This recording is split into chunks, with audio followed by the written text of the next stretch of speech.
They made it seem as if I didn't pay the employees, took a bunch of money, and ran off with him. That is not at all what happened. Looking back on it now, do you realize how insane this whole thing is? I ended up getting to the restaurant business because I worked with this guy, Matthew, who I always say is sort of like my first rodeo with a certain type of person who completely lacks empathy.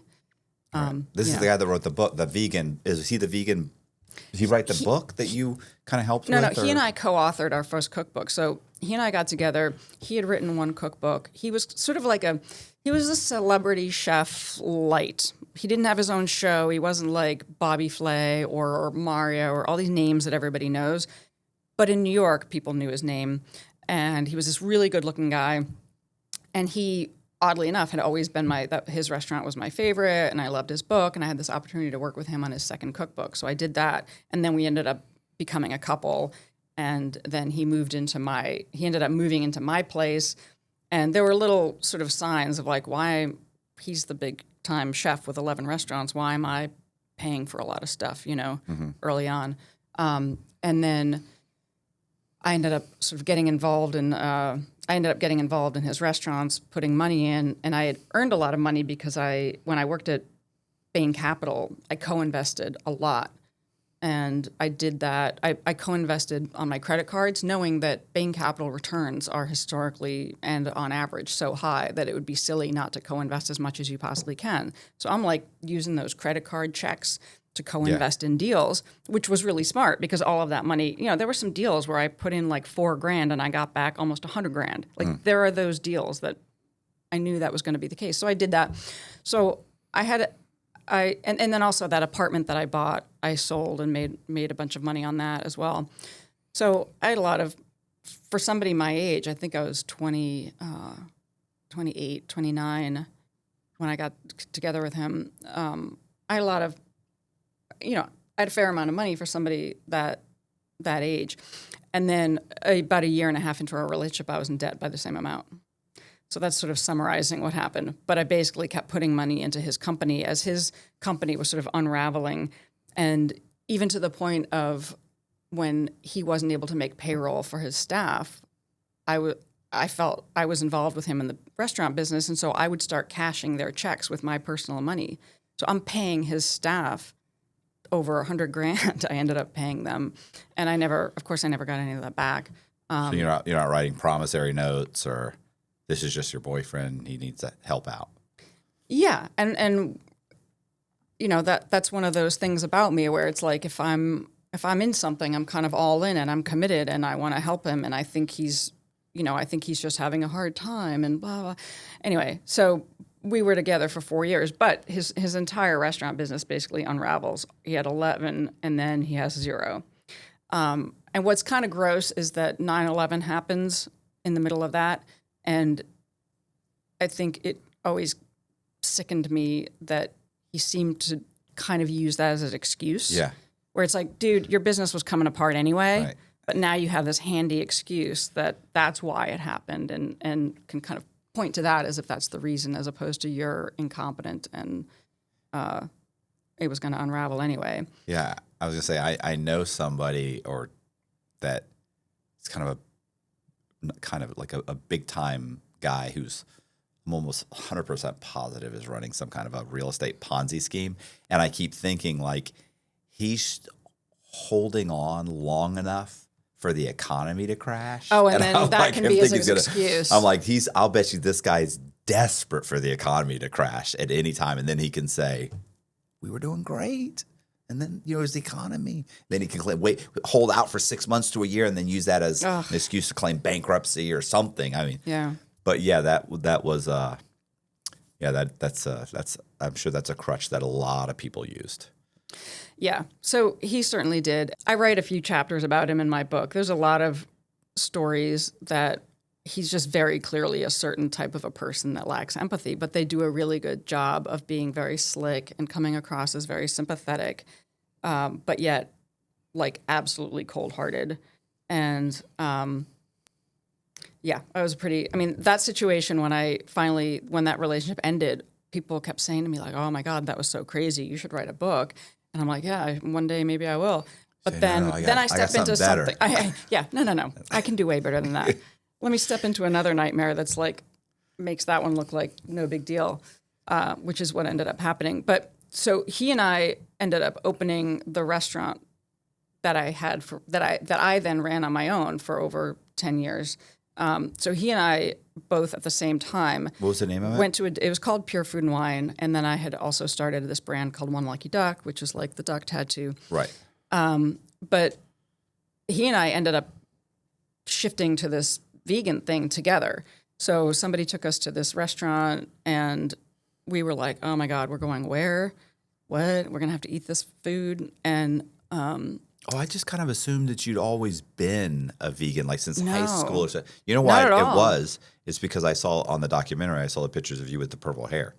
And that's what I said, oh, she's always been a little bit, the vegan thing, a little bit out there. She's always been kind of doing the, no? I just assumed that. I didn't know. Like, I wasn't vegan until, I mean, the I assumed the he blue was, hair thing. I also assumed he did vegan. But like he was a vegan chef. That guy Matthew. Yeah. No. He had I very totally missed trendy, that. very popular restaurants. He had a restaurant in Atlanta. He had restaurants in. I know, but I still thought they were vegan. No. That's what I'm saying is that I guess I was already kind of pre-programmed, to think that. So, okay, the vegan thing. Go ahead. Yeah, so he and I we were supposed to go to this fancy new Jean-Georges restaurant with this friend of his, and his friend said, "Oh, can we go to this other place instead? It's like this raw vegan place because I've been eating that way and I really want to keep eating that way." And we were like, and I remember looking up the place and thinking like, oh God, this is going to be terrible. And I was super bummed because I'd wanted to try that other restaurant. So he takes us to this place. It's very crunchy, like everything you would imagine a quote raw vegan place would be. What that conjures in your mind is what this place was. It kind of has this curry smell. It's very earthy. It's small. It was the summertime. They're like AC didn't work very well. But this guy starts explaining how much better he feels eating this way and the rationale behind it and why it works, and we're kind of intrigued. And the food comes out and it's way better than I thought it was going to be, but not done in a very sophisticated way. But yummy, right? It's yummy, but it's not like, it doesn't look that great, whatever. The presentation was off. And while we're sitting there, I'm like, and the whole time my wheels are turning and I'm watching and I'm like, I'm seeing supermodels coming in, getting food and going, and I'm like, oh, there's another one. What's going on here? And then there was this lovely woman sitting next to us by herself, and we were chatting with her, and she said, yeah, I started eating this way. I feel like a whole different person. I have more energy, all this stuff healed. And then she said, but yeah, my friends won't come here because, she said, I wish somebody would open a cool raw vegan restaurant. And that moment was one of those ding, like light bulb moment where I went, somehow I knew in that moment that's what's going to happen. Matthew and I are going to open the cool raw vegan restaurant. So a year later, that's what happened. We opened the cool raw vegan restaurant. And it's funny because this studio with the red and the lighting reminds me of the vibe at the restaurant because it was this same kind of, the walls were red and it had this very glowy, dark wood and red. It was very kind of a sexy atmosphere. As opposed to, right? That's why when I came in here, I was like, kind of looks like, I don't know. Listen, I did all this. Like I would imagine a porn set would look. Never been on one. I made all this. I designed all this. It's very nice. I made all this in my garage. Nice.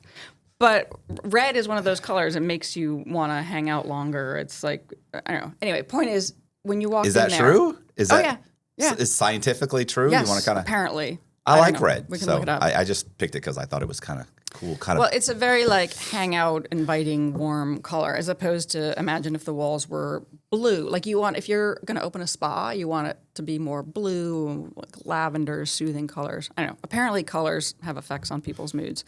So the restaurant, when you walked in, was beautiful, and it was Pure Food and Wine. So we had this extensive wine list. The food was very like beautiful, sophisticated. It was really delicious, and we benefited from people very often coming in and having sort of low expectations, like raw vegan food, but then it was really, really good. So, and most of the people who came in were not vegan or raw. Raw food, basically, you're not cooking anything above a certain temperature, so you're keeping all the enzymes intact. So you're not cooking out all the nutrition and the enzymes. It's easier to digest. Therefore, you have more energy. So anytime somebody goes from eating whatever they're eating to say you switch suddenly and say I put you on a raw vegan diet for 2 weeks, you would probably go, oh, wow, I feel a lot different. Like you just have more energy, you have more clarity. Most people trade nutrition for convenience. You wake up late, skip breakfast, and tell yourself you'll eat healthy tomorrow. By noon, you're in the drive-thru at McDonald's. That was me until I found Cashapp. It's a whole body meal that actually tastes great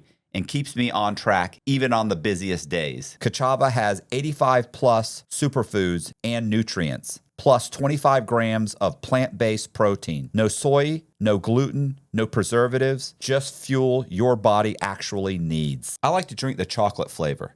It tastes like dessert, but actually fills me up for hours. I've been using it for months now, and I can honestly say I feel the difference. My energy lasts all day, and my focus is way better. So if you're tired of making bad food decisions, make one good one instead. Go to Kachava.com and use code ITC for 15% off your next order. That's KACHAVA.com, code ITC for 15% off. That's what we went through when we tried it as an experiment, and then it sort of became more of a permanent way of living. Now, I understand that everybody's different, so I'm never like pushing this vegan thing at all, and I don't like the label. I'm not a strict vegan, like, everybody's different. But the whole thing with the restaurant was we are making this food available. It's delicious. It's beautiful. It's an amazing vibe. People love the restaurant. At any given night, probably more than half the people that were there, including a lot of regulars, were not vegan or raw, but they just liked to come there the same way that you might go to a Mexican restaurant one night, or you might go for sushi another night, and then you come to our restaurant. So it had this really great vibe. And then, so Matthew and I split. Crazy story. It was like in the tabloids. All this nonsense happened. He gets out of my life, and I'm now running the restaurant on my own. He goes to the investor and tries to get him to cut you out or something. Yeah, right? yeah. What's the guy's name? I forget. Jeffrey. Jeffrey, right? Right. And then, but that guy knew that, like, yeah, he realized that he doesn't have a great name, and he's owes everybody, and he's kind of going. No, on Matthew's history, if you look into it, and now there's been all these articles written about everything he's done subsequently. Which, imagine, what did he do? The same thing, Yeah.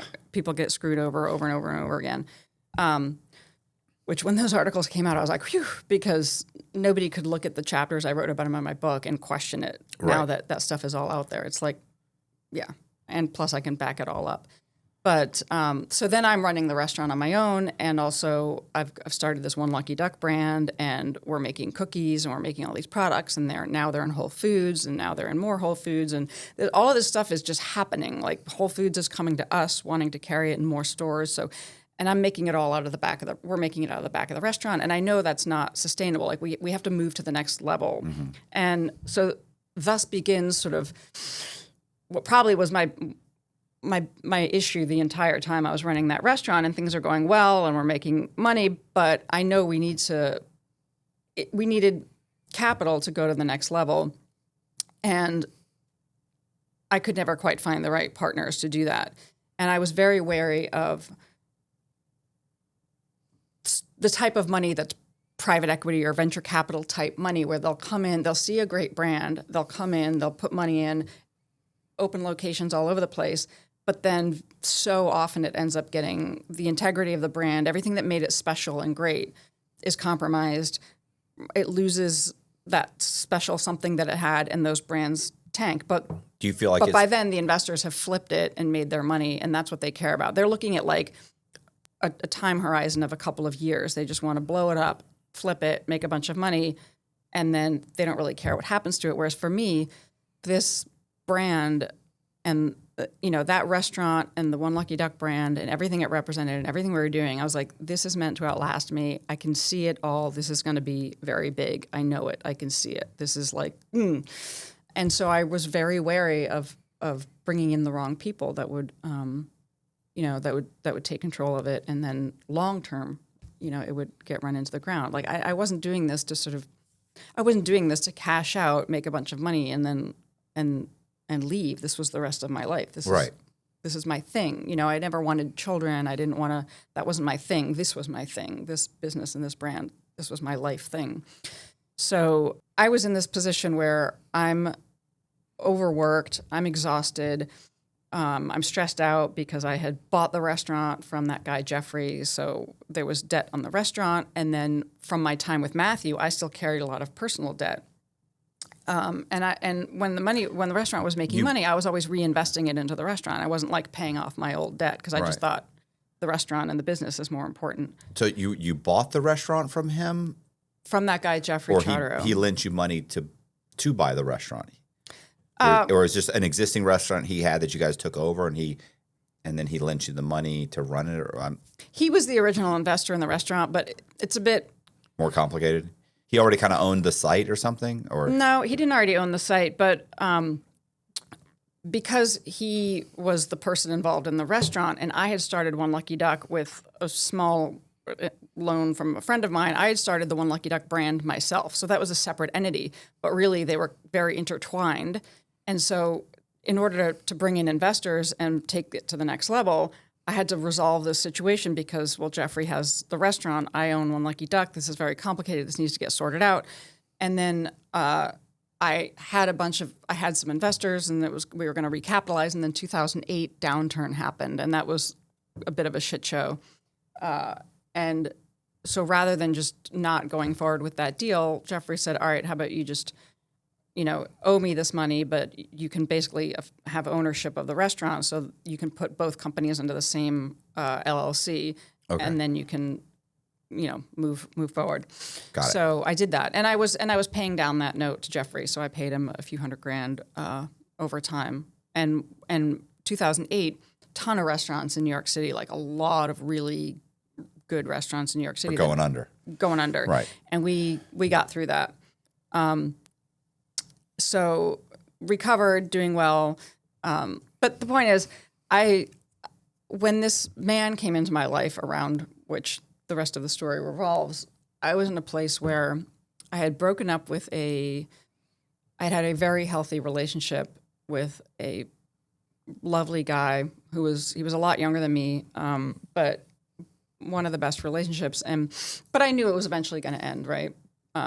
Because he was 14 years younger than me. I was 34 and he was 13 years. I was 34, I think. I was 34. He was 21 when we met. Wow. And so that's a charge right there. That's the relationship where I was like, My wife's 18 years younger than me, but totally different dynamic. Well, anyway, and then also the older you get, the less the age difference is as seemingly astonishing. But I just thought, well, he's going to want to be with somebody younger. Like, what does he want? So I tried to be like, no, we really can't do this. And maybe not, though. And he was, he said to me, he was like, what if the Earth gets hit by a meteor in 2 weeks? Like, if we want to be with each other and hang out, why wouldn't we? And I was like, it's a good point. How old are you now? So then 53. 50. You're holding up pretty well. You might have made a mistake. All that raw vegan food. Yeah, you might have made a mistake. That guy might be, that might have been a mistake. Might have been the one. That might have been a whole different trajectory of your life. I know. He's lovely. Well, no, we did. But we did end up in a a relationship for 4 years, which was totally drama free. Like, this guy sounds great. Later on, I had a relationship with a guy who was 13, 14 years younger. Also a very stable, cool relationship. That's what I'm saying. So, he was great. But you got to get rid of those guys. But eventually, they have to go. These are drama-free, younger, good-looking guys. Younger, drama-free. They got to go. Got to get rid of that guy. Well, anyway. The relationship had run its course, and he and his friends moved back to Colorado. And so and that was the first time in my life I'd been heartbroken. Like I had never experienced real heartache. And so I'm heartbroken.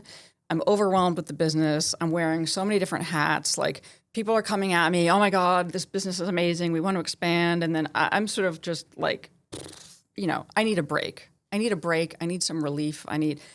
And that's when this guy, that's when I end up coming across this guy through Twitter and my conversations with Alec Baldwin. So that's another bit of the story, is I had a friendship situation with Alec, and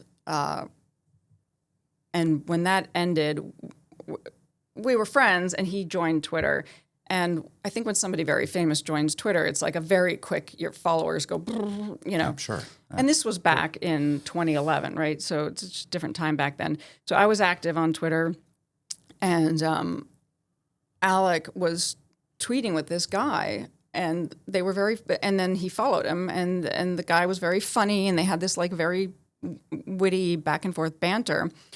And so and then that guy started tweeting to me, and I got involved in conversations. That guy followed me, I followed him, that we started DMing, and that's how I meet this guy who throughout my book and my story, I just call him Mr. Fox. Right. Because There's originally... multiple names. Yes. Originally, I thought he said his name was Shane Fox. Later, I find out his name is Anthony Strangest, which he's now changed to Anthony Knight.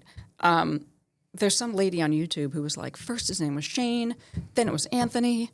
I'm just going to call him Shanthony, which I like that nickname too. But either way, I call him Mr. Fox. It's just easier, especially throughout my book, because it's like it would get confusing if I was calling him one name in the beginning and another later.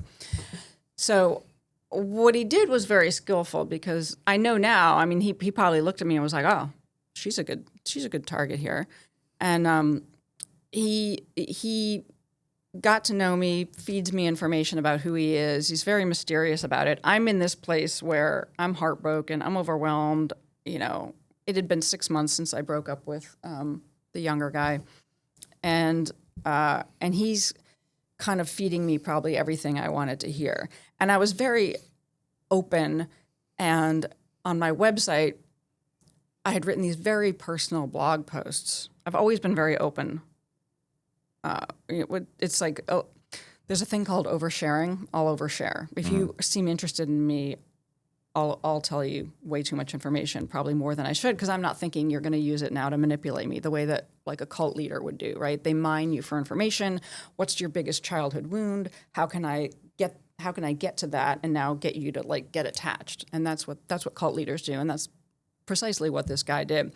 But I made it really easy for him, because I had written these very personal blog posts about my hopes and dreams and my struggles and my insecurities and what I really wanted, and it was all there in these posts that I had written on my website.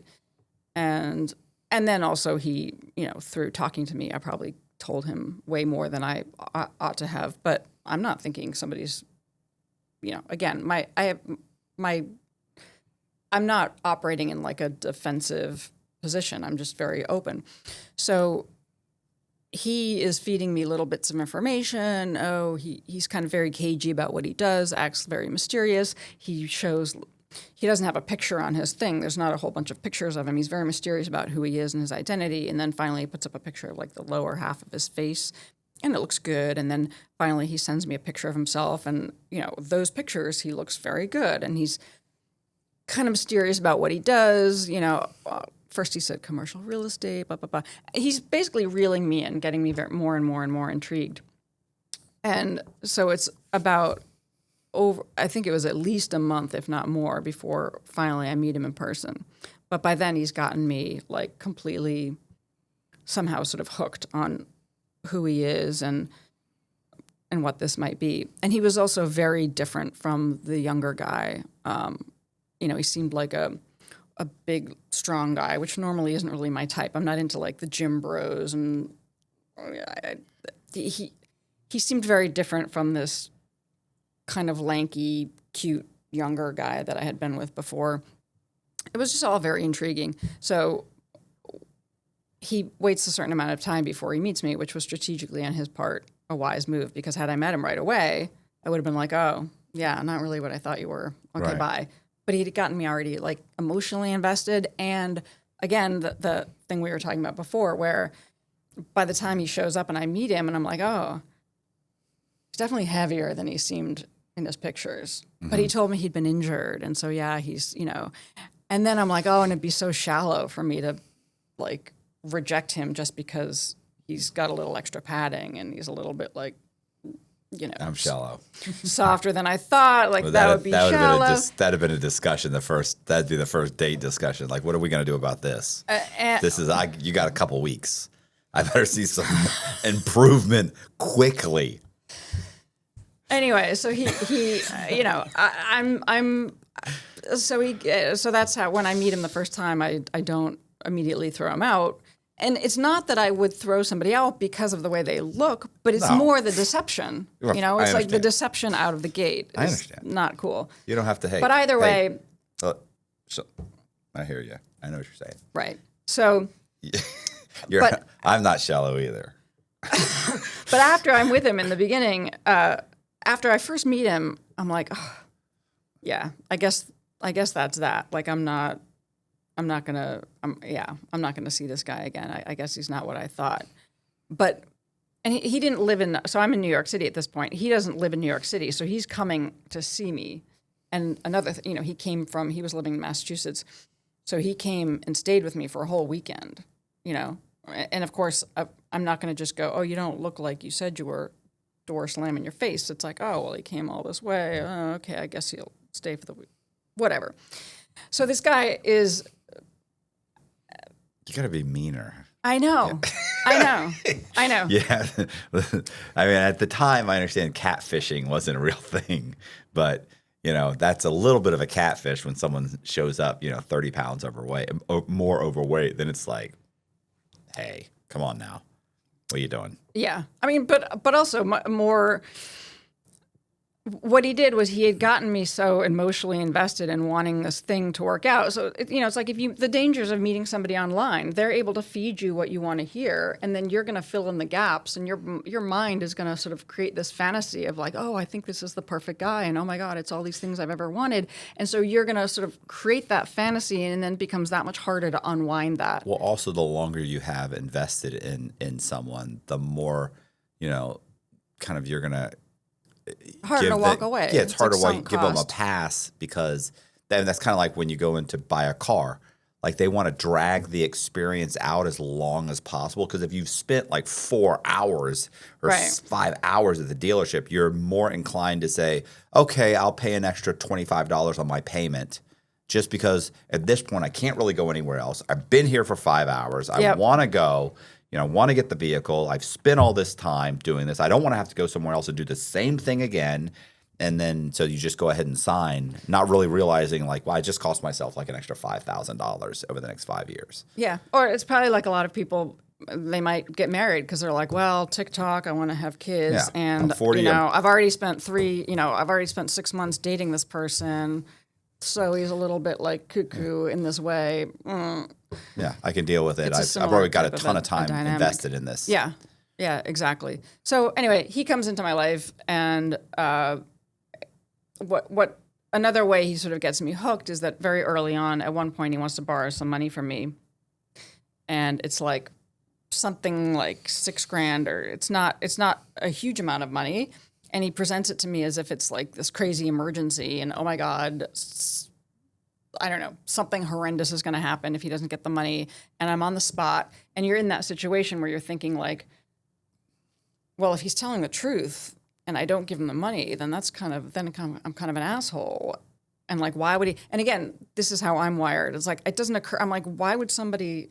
Like, I'm just not thinking like somebody who would deceive somebody else is thinking. I'm not thinking that that's what's happening. To me, I'm thinking if you can't go to your bank and borrow $6,000, you have horrible credit. If you don't currently have a credit card that has $6,000 worth of equity or whatever, reserve, whatever. Yeah, I'm not thinking that way at all. And by the way, he creates some sort of situation where there's so much urgency. It's as if he needs it right now, this minute, You'd be right. So either way, the point is... Call your parents. Point is, I give him the money, right? Right. And then that's another tether. Because even though I'm like, all right... I kind of want my $6,000 back. This guy's like not who he said he was. I'm getting a weird feeling. I don't know about this. But I want my money back. So then he would say, like, all right, I got your money. And I'd go, okay, fine, you can come back. And then somehow...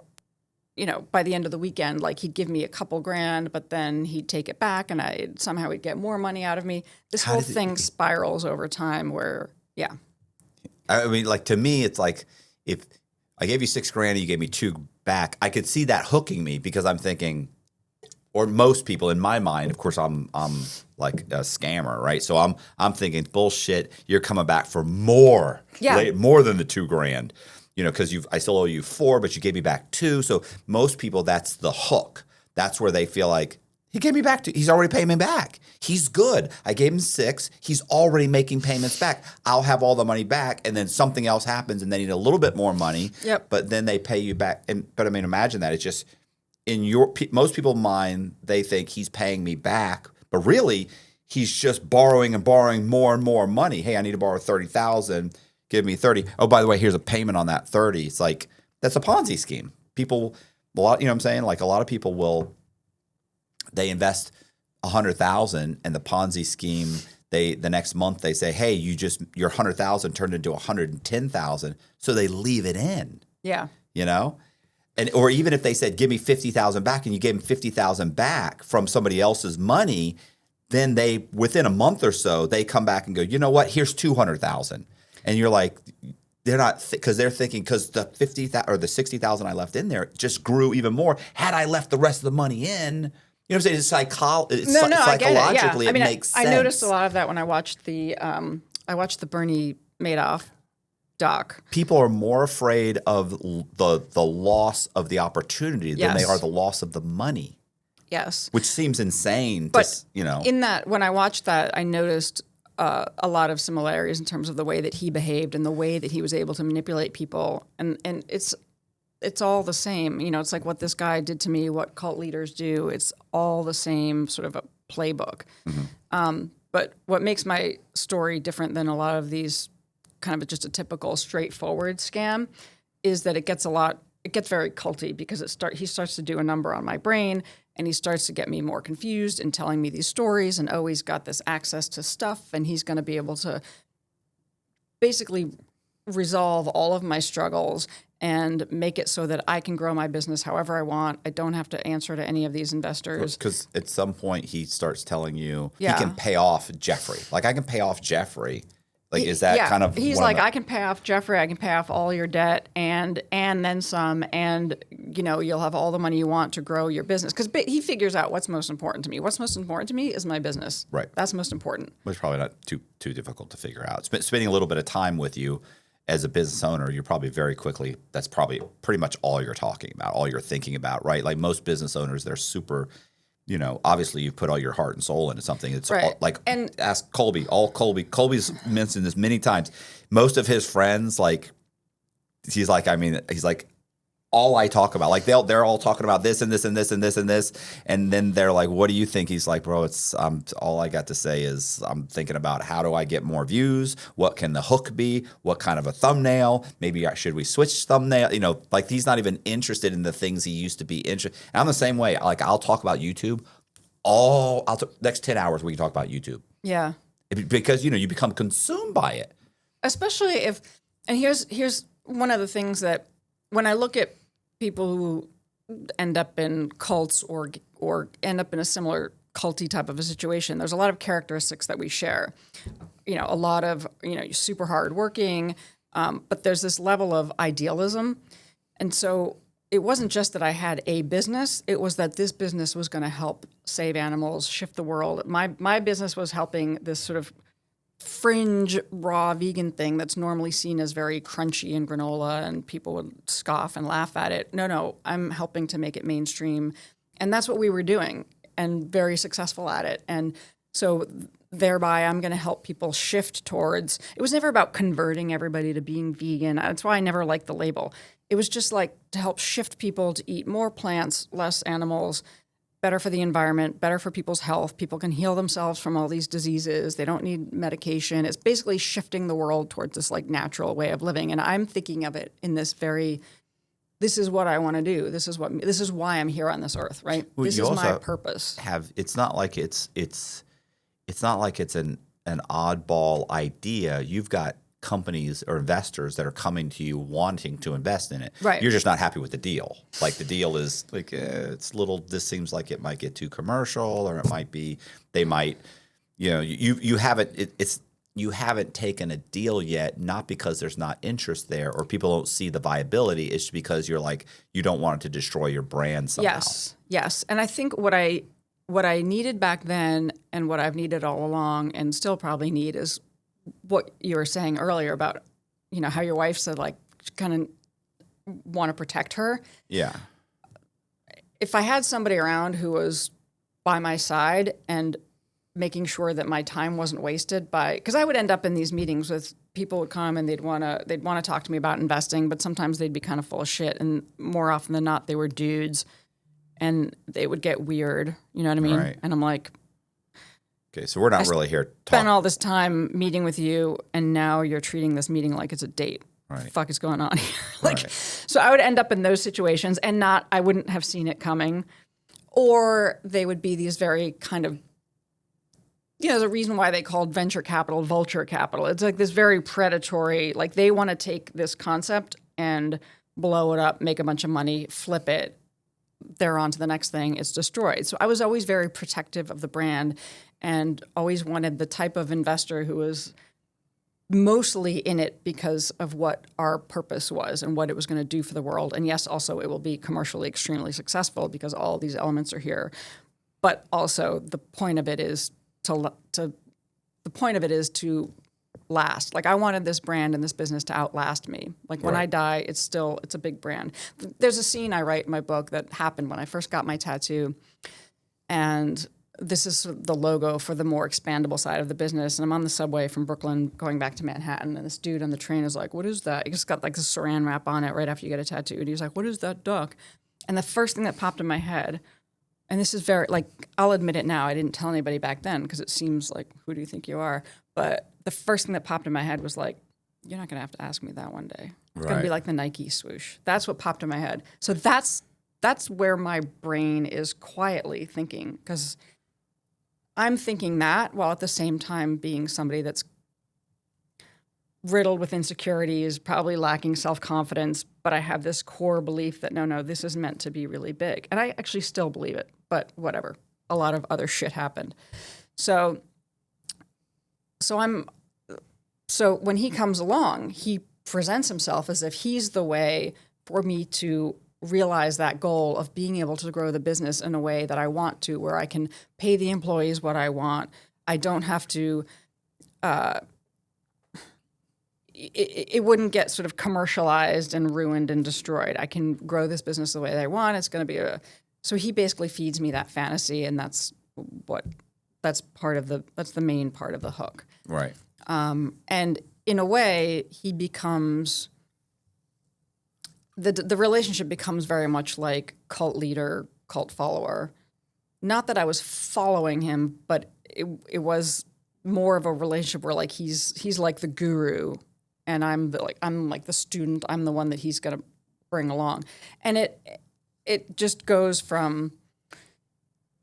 It starts to, over time, he tells me sort of crazier and crazier things, and it gets very strange and otherworldly. And what the show on Netflix and tabloids like to bring up was, oh, he made her believe her dog was going to live forever. Okay, that makes me sound like I'm totally crazy. And it wasn't like he said, hey, your dog's going to live forever. And I was like, okay. All these things are very subtle, and he started to imply that, it depends on what you believe, but when I adopted my dog, it was as if a force beyond me compelled me to do it. And that's how I can explain it. I mean, people talk very often, especially with rescue dogs. It's like, that dog found me. There's a connection there. It feels like something more is going on, right? And that's how I felt when I adopted my dog, Leon, which was right before, it was about a year before I met this guy, Mr. Fox, is when I got my dog, Right. Leon. And Well, remember Charlie? Do you remember Charlie? Mm-hmm. Yeah. With the dog that got shot, and he found the dog. He saw the dog that it was a big thing. It was in New York, where the dog got shot by the police, right? The police shot the dog, Yeah. but it survived. Everybody thought it died, but it didn't. It actually lived. And he contacted them and tracked down the dog and went and found the dog and adopted the dog. It was just this amazing story. I feel like I've heard from that guy. Of course. You've heard from Charlie, or just I Or think you've heard the so. story. You definitely probably, I can't imagine you couldn't have heard this story. We interviewed him years ago, right? I might have heard Great from story. him, but I don't know. That's going to take us on a whole tangent. But that was how he felt. Like he saw this happened to see this Yes. thing, not a big deal. Like most people saw it, was like, that's horrible. Kind of saw it and was like, That's what happened to me. I have to find that dog. I was not in the market for a dog. I Right. was like, I'm way too busy.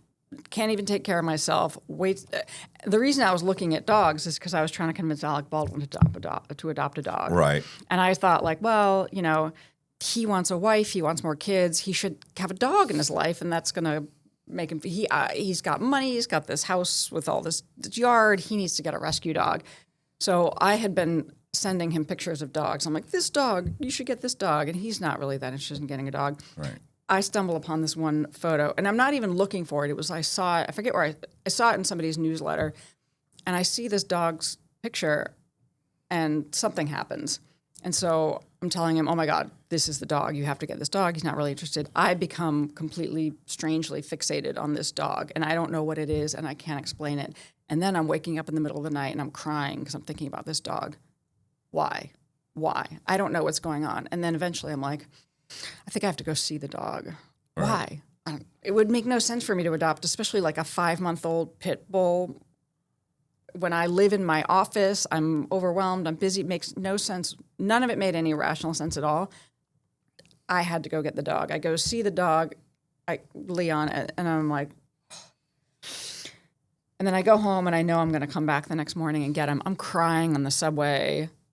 It's just, it was like, I had never experienced anything like that before. So I don't know what I believe. If somebody said to me at the time, do you believe in God? I'd be like, I don't know. But somehow it felt like I had to get this dog. So that's how I'm feeling about him.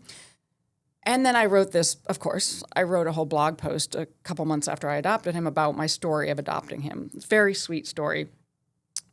This guy, Mr. Fox, I'm sure read that, knows that I feel like there's some sort of like a destiny thing involved. Right. So then he's like, yeah, of course that was meant to be. I sent him to, who do you think sent you, Leon? I'm like, so he starts tweaking my brain in that way and gets me to kind of believe all this stuff. And anyway, and so it's not that he necessarily made me believe that Leon would live forever, but he got my brain into a very like woo-woo space. And there's a lot of research out there about now this whole topic of manipulation and, sort of brainwashing is a bit of like a hot topic in YouTube and podcasts. And there's this one dude who talks a lot about Chase Hughes. Do you know who that guy is? Suspect. That's a whole other story. But he talks, basically there's a lot of, it's like what Andrew Tate does. He teaches you how to manipulate girls to then be able to make them go on OnlyFans and take all the money and whatever. He teaches people how to manipulate Not what I think at all, but I hear you. other people. I guess I haven't seen those videos, but Yeah. Well, there's a very good documentary on him on BBC. It's like an hour. It's really very good, very well done.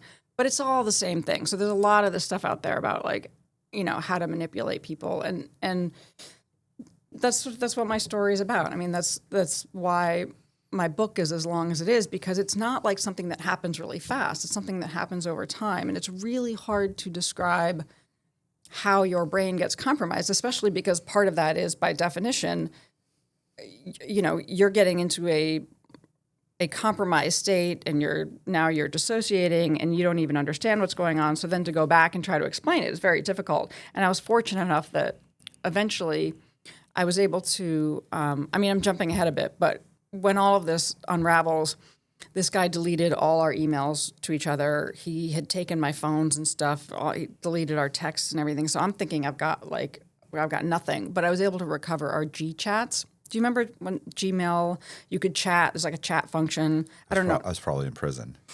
Okay, yeah, you missed that. There's missed probably it. a lot of So stuff that there's a lot happens of like that, stuff like a I lot missed. of pop culture Yeah. stuff where you're like, yeah, I totally missed that. So I was able to recover our G chats, and they were extensive. I mean, when I eventually printed out everything I found, it's like I've got multiple binders like this thick at home that have our entire G chat history. And then I was able to recover bits and pieces of texts and some emails and whatnot. So I'm sort of piecing together what happened. But I included a lot of those conversations in my book because you can see how over time the way he's talking to me and the things that he says and how he's doing it. So it's a bit of you taking you along the journey of how he does what he does over time. So real quick, let's go back. What did you think he did at this point? Because I'm fascinated by his handler, the assistant. Will Richards. Yes.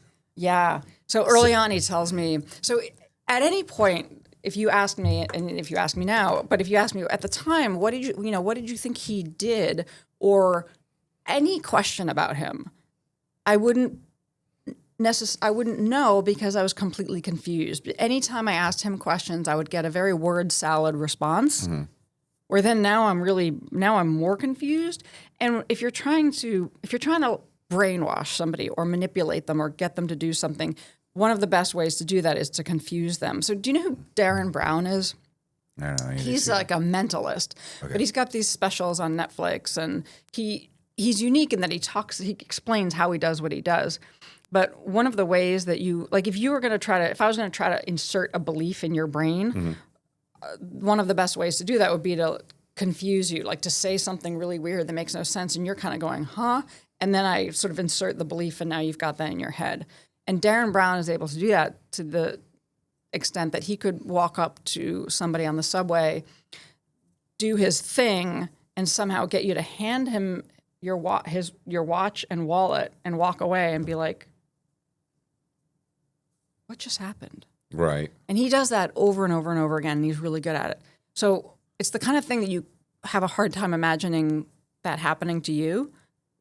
And so my story is kind of like a long, drawn-out version of that. It's like, wait, what? How did I just give that guy my wallet and my watch? How did that happen? But this is like a long, drawn-out version of that where basically it's happening over time, because now he's gotten me to like believe all this other stuff. And so I'm giving him more and more money, and then it morphs into like, this is all a big test and the money doesn't matter, but you got to give it to me. And then we're almost done, and this is going to be over soon.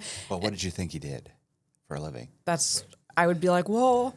And how did he hand you off to the guy? Who didn't exist? Who didn't exist. Yeah. At some point early on, he tells me he's got this like assistant. He makes him out to be like some sort of an IT expert guy somewhere far off. This is assistant Will Richards, and Will's going to reach out to you. And I'm like, okay. So I get an email from this guy, Will Richards, Gmail account. Somehow Will was going to like encrypt my stuff. So he needs my passwords, So that was kind of the first way he got into all my digital stuff and my passwords. So, but of course, in the end, Will Richards doesn't really exist. It's just him using another Gmail. Right. But what's interesting from the brainwashing side of this whole thing is, at some point, like I realize I'm more and more suspicious that Will Richards doesn't really exist. And later on, there's places in my book where, in my G chats, Will's texting me or the guy is saying to me something about Will, and I'm like, fuck you, Will doesn't exist, you're full of shit. But then I'll still end up doing what he wanted me to do or giving him more money. So that's I include a lot of that stuff in my book, and a friend of mine was like, you sure you want to put all this stuff in there where you're pushing back on him because you're calling him a liar, you're pushing back on him, but then you still do what he said. And he's like, it makes it harder to understand that you're sort of his victim if you're pushing back on him this whole time. And I'm like, yeah, but that's what happened. Right. I don't understand it either. And it would be amazing if you were trying to manipulate the story, then obviously you would remove those things. Exactly. But I'm just telling you what happened. Right. That's what. You don't even necessarily have to understand. Yeah. And my favorite readers of my book are people like forensic psychologist type stuff, right? Who really want to analyze and understand it. Like, have at it, because I'm sorry. Go ahead. How long is this book? this brick of words. This is acknowledgement. This is like. Is this like 600? 650 pages. 650. Yeah, but do you have an abridged version?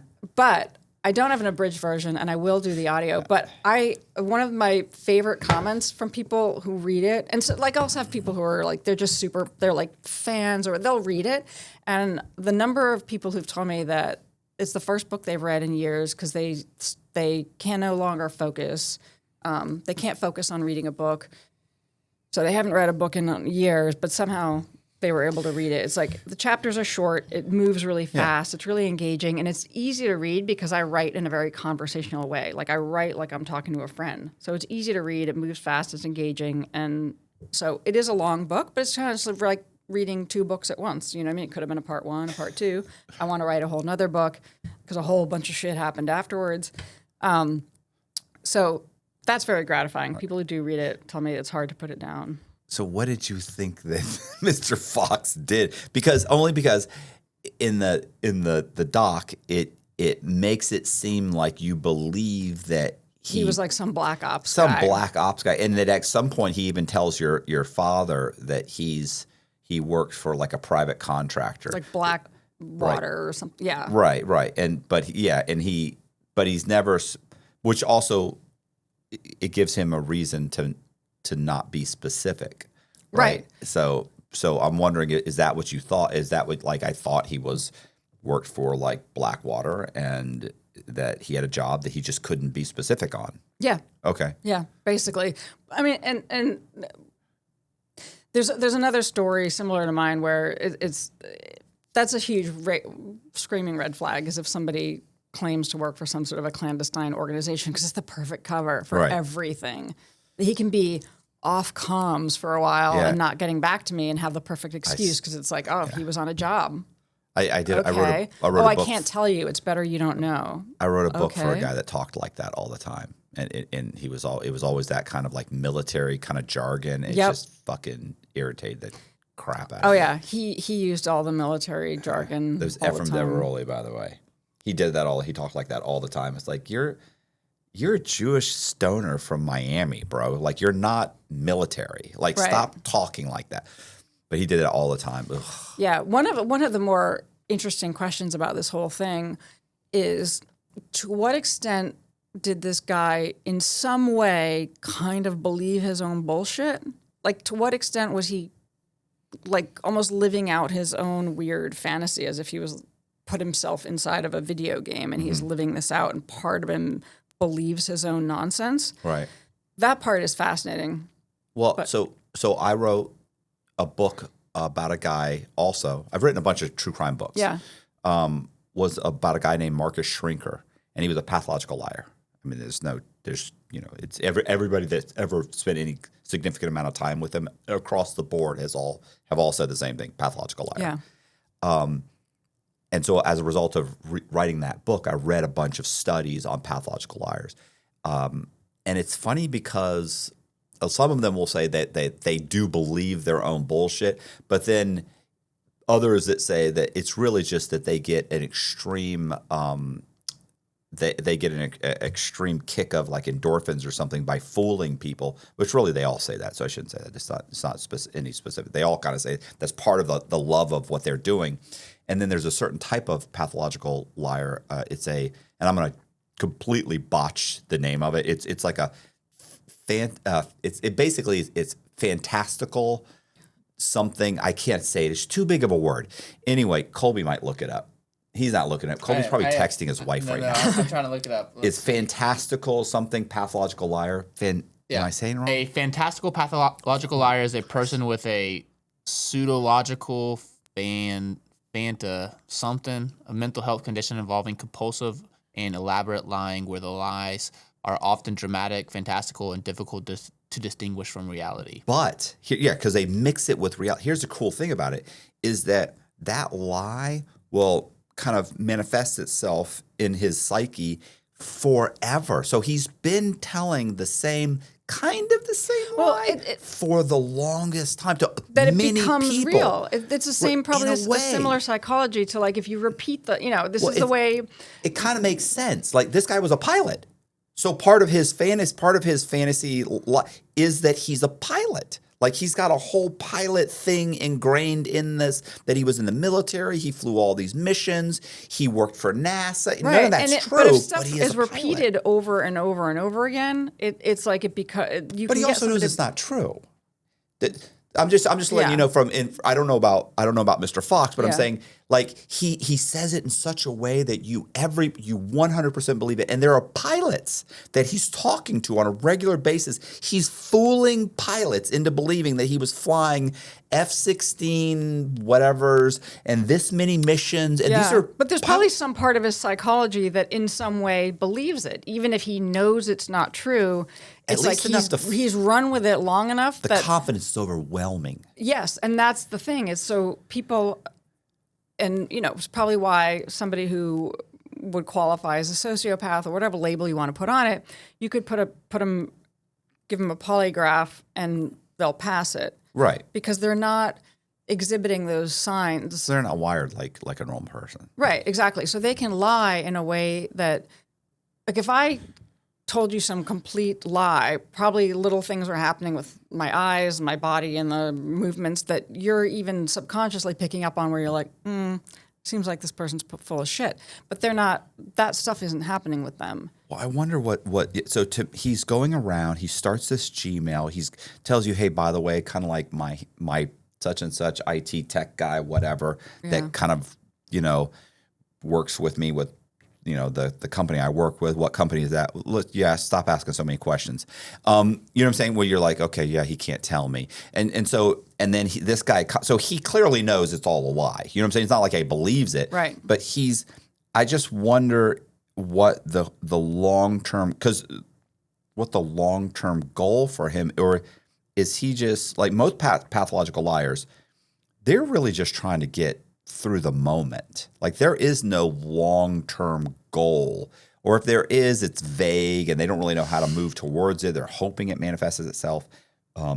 But they're really like Shrinker, when he would say things to answer questions, he's just trying to he was just trying to get through that moment to the next one, to get you to believe him and do what he wants you to do so he could just move past, even though he's saying stuff that very easily you could turn around and find out, oh, that's a complete lie. Right. But he says it with such confidence, you don't even check. Yeah. Well, the thing opinion. about what this guy was telling me is there was never a way to disprove him.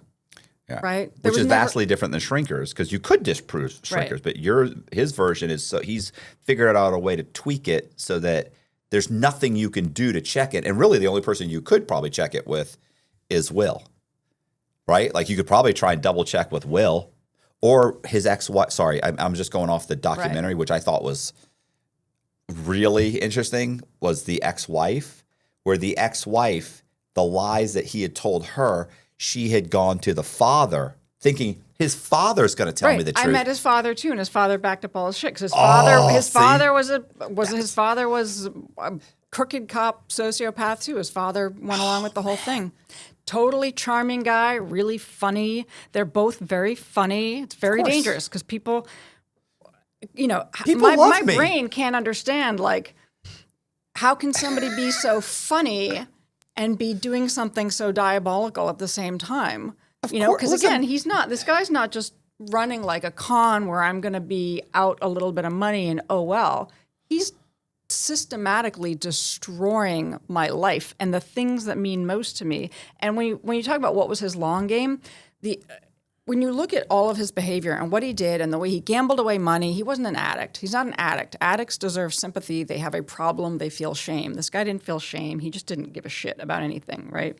So he's just throwing the money away. He doesn't give it. He doesn't care. He's just on to the next thing. He's not saving it. It's not like he was saving all this money and then he was going to get a certain amount or just bleed me completely dry and then get on a plane and go to Mexico and he's gone. No. So the only motivation he appears to have had, if you look at everything that he did and everything that's in my book and what happened, is it's as if his goal was to maximally destroy me and any opportunity for me to come back and rebuild. So it was like he wanted me to burn all my bridges. He wanted me to not only deplete it's not like I had savings. This money's coming out of my business. It destroys my business. It's coming from other people because I got to raise money to make payroll. But then he takes it and like fuck.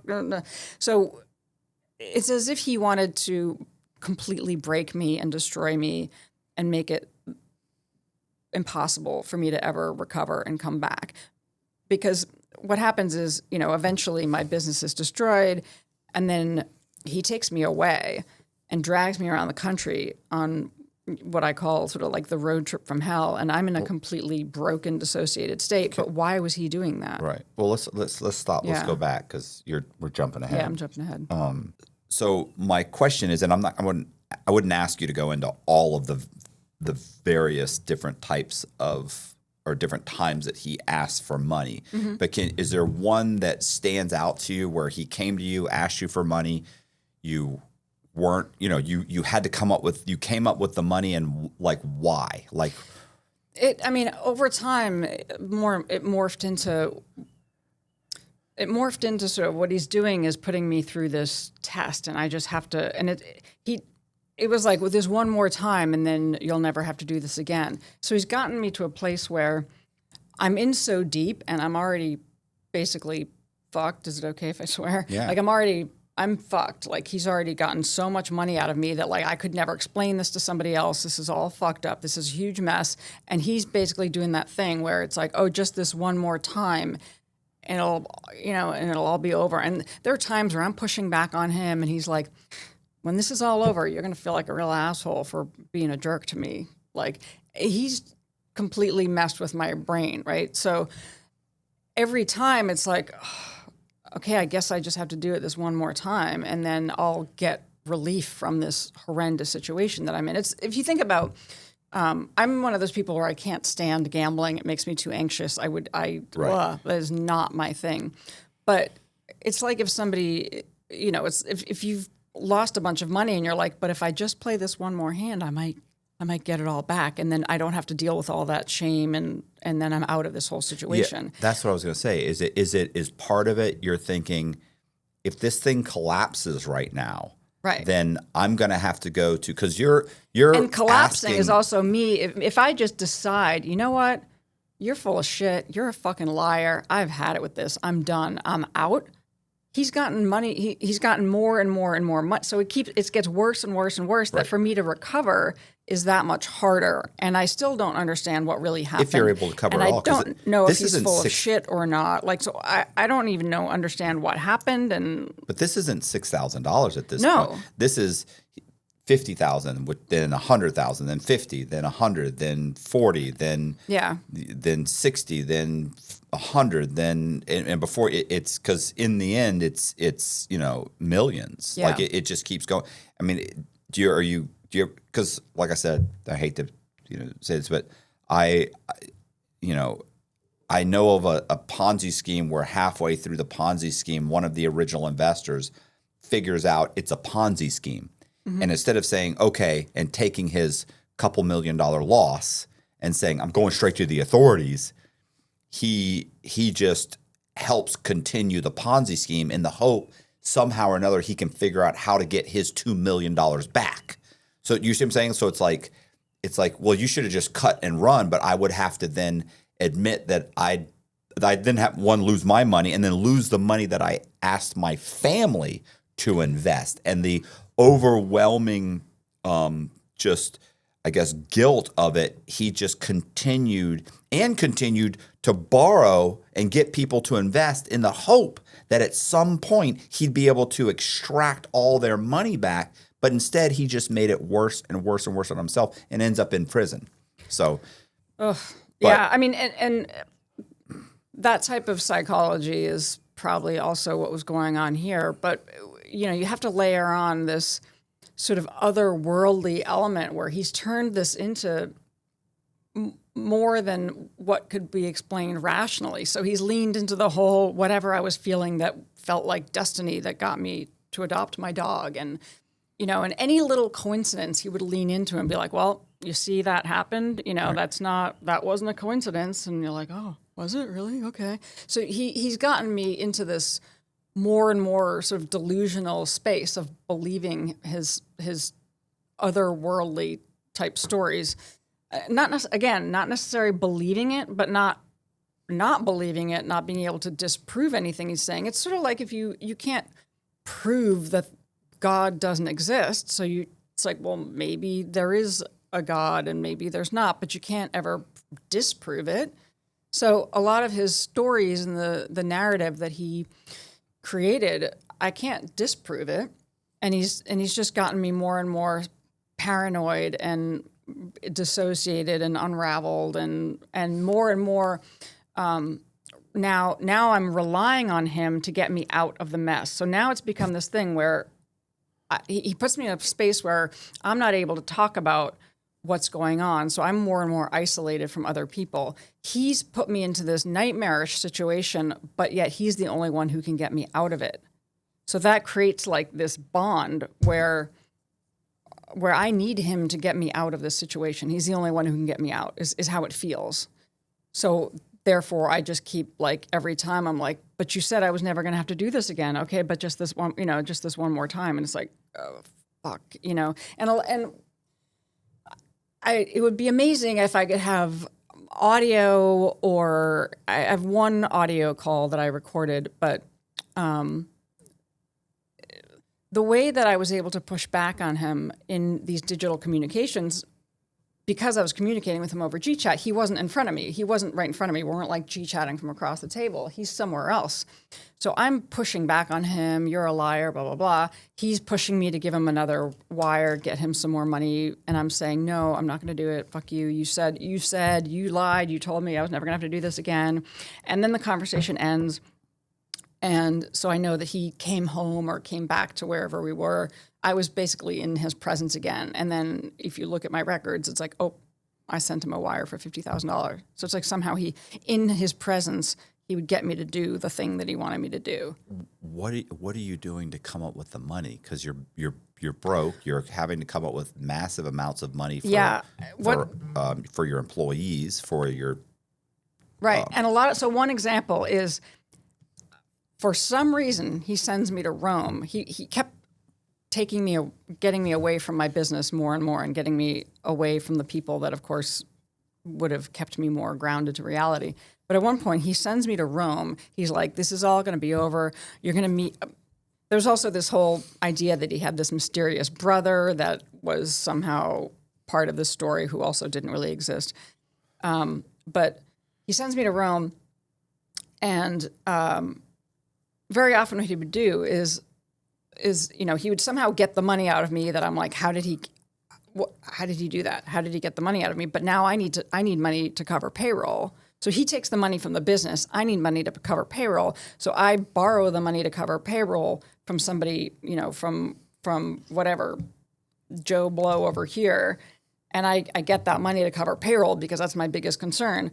And then, the business is generating money, but he takes that money, and then I need money to cover payroll. So I'm borrowing the money. So when I was in Rome, I was able to borrow $100,000 from somebody to cover payroll. And, Is this an investor? And a very nice person who was like, oh shit, you're in this bad spot. And what just gets me more and more stuck in this situation is every time I have to borrow money, I'm like, okay, well, he's telling me this is all going to be over, and so I got to say what I got to say to get this money to cover payroll. It's not exactly true, but it's all going to come back and it'll all be taken care of. So I got to borrow this money to cover payroll, and then, of course, I never get that money back, and then it all just unravels. So. So what happens when the business kind of eventually it just collapses? Yes, and it's why he took me away, I don't know. Yeah, I was wondering, because to me he's bled you dry. I mean, granted, he does get some more money. He does end up, and there's things I've learned after the fact that I didn't know at the time.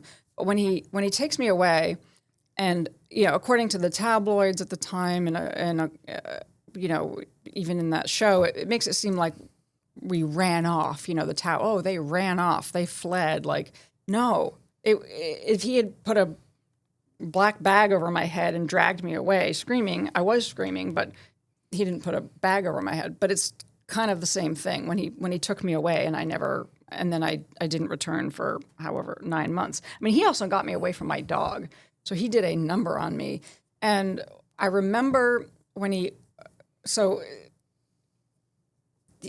I guess from his point of view, he's probably bled me dry. I'm not really sure why he took me away, but he does. And when I realized that's what's happening, as opposed to this is all over and it's now my nightmare is going to be over and everything's going to be magically fixed. And then I realize it's not, and he's taking me away. I think at that point, my brain, it was like broken, crushed.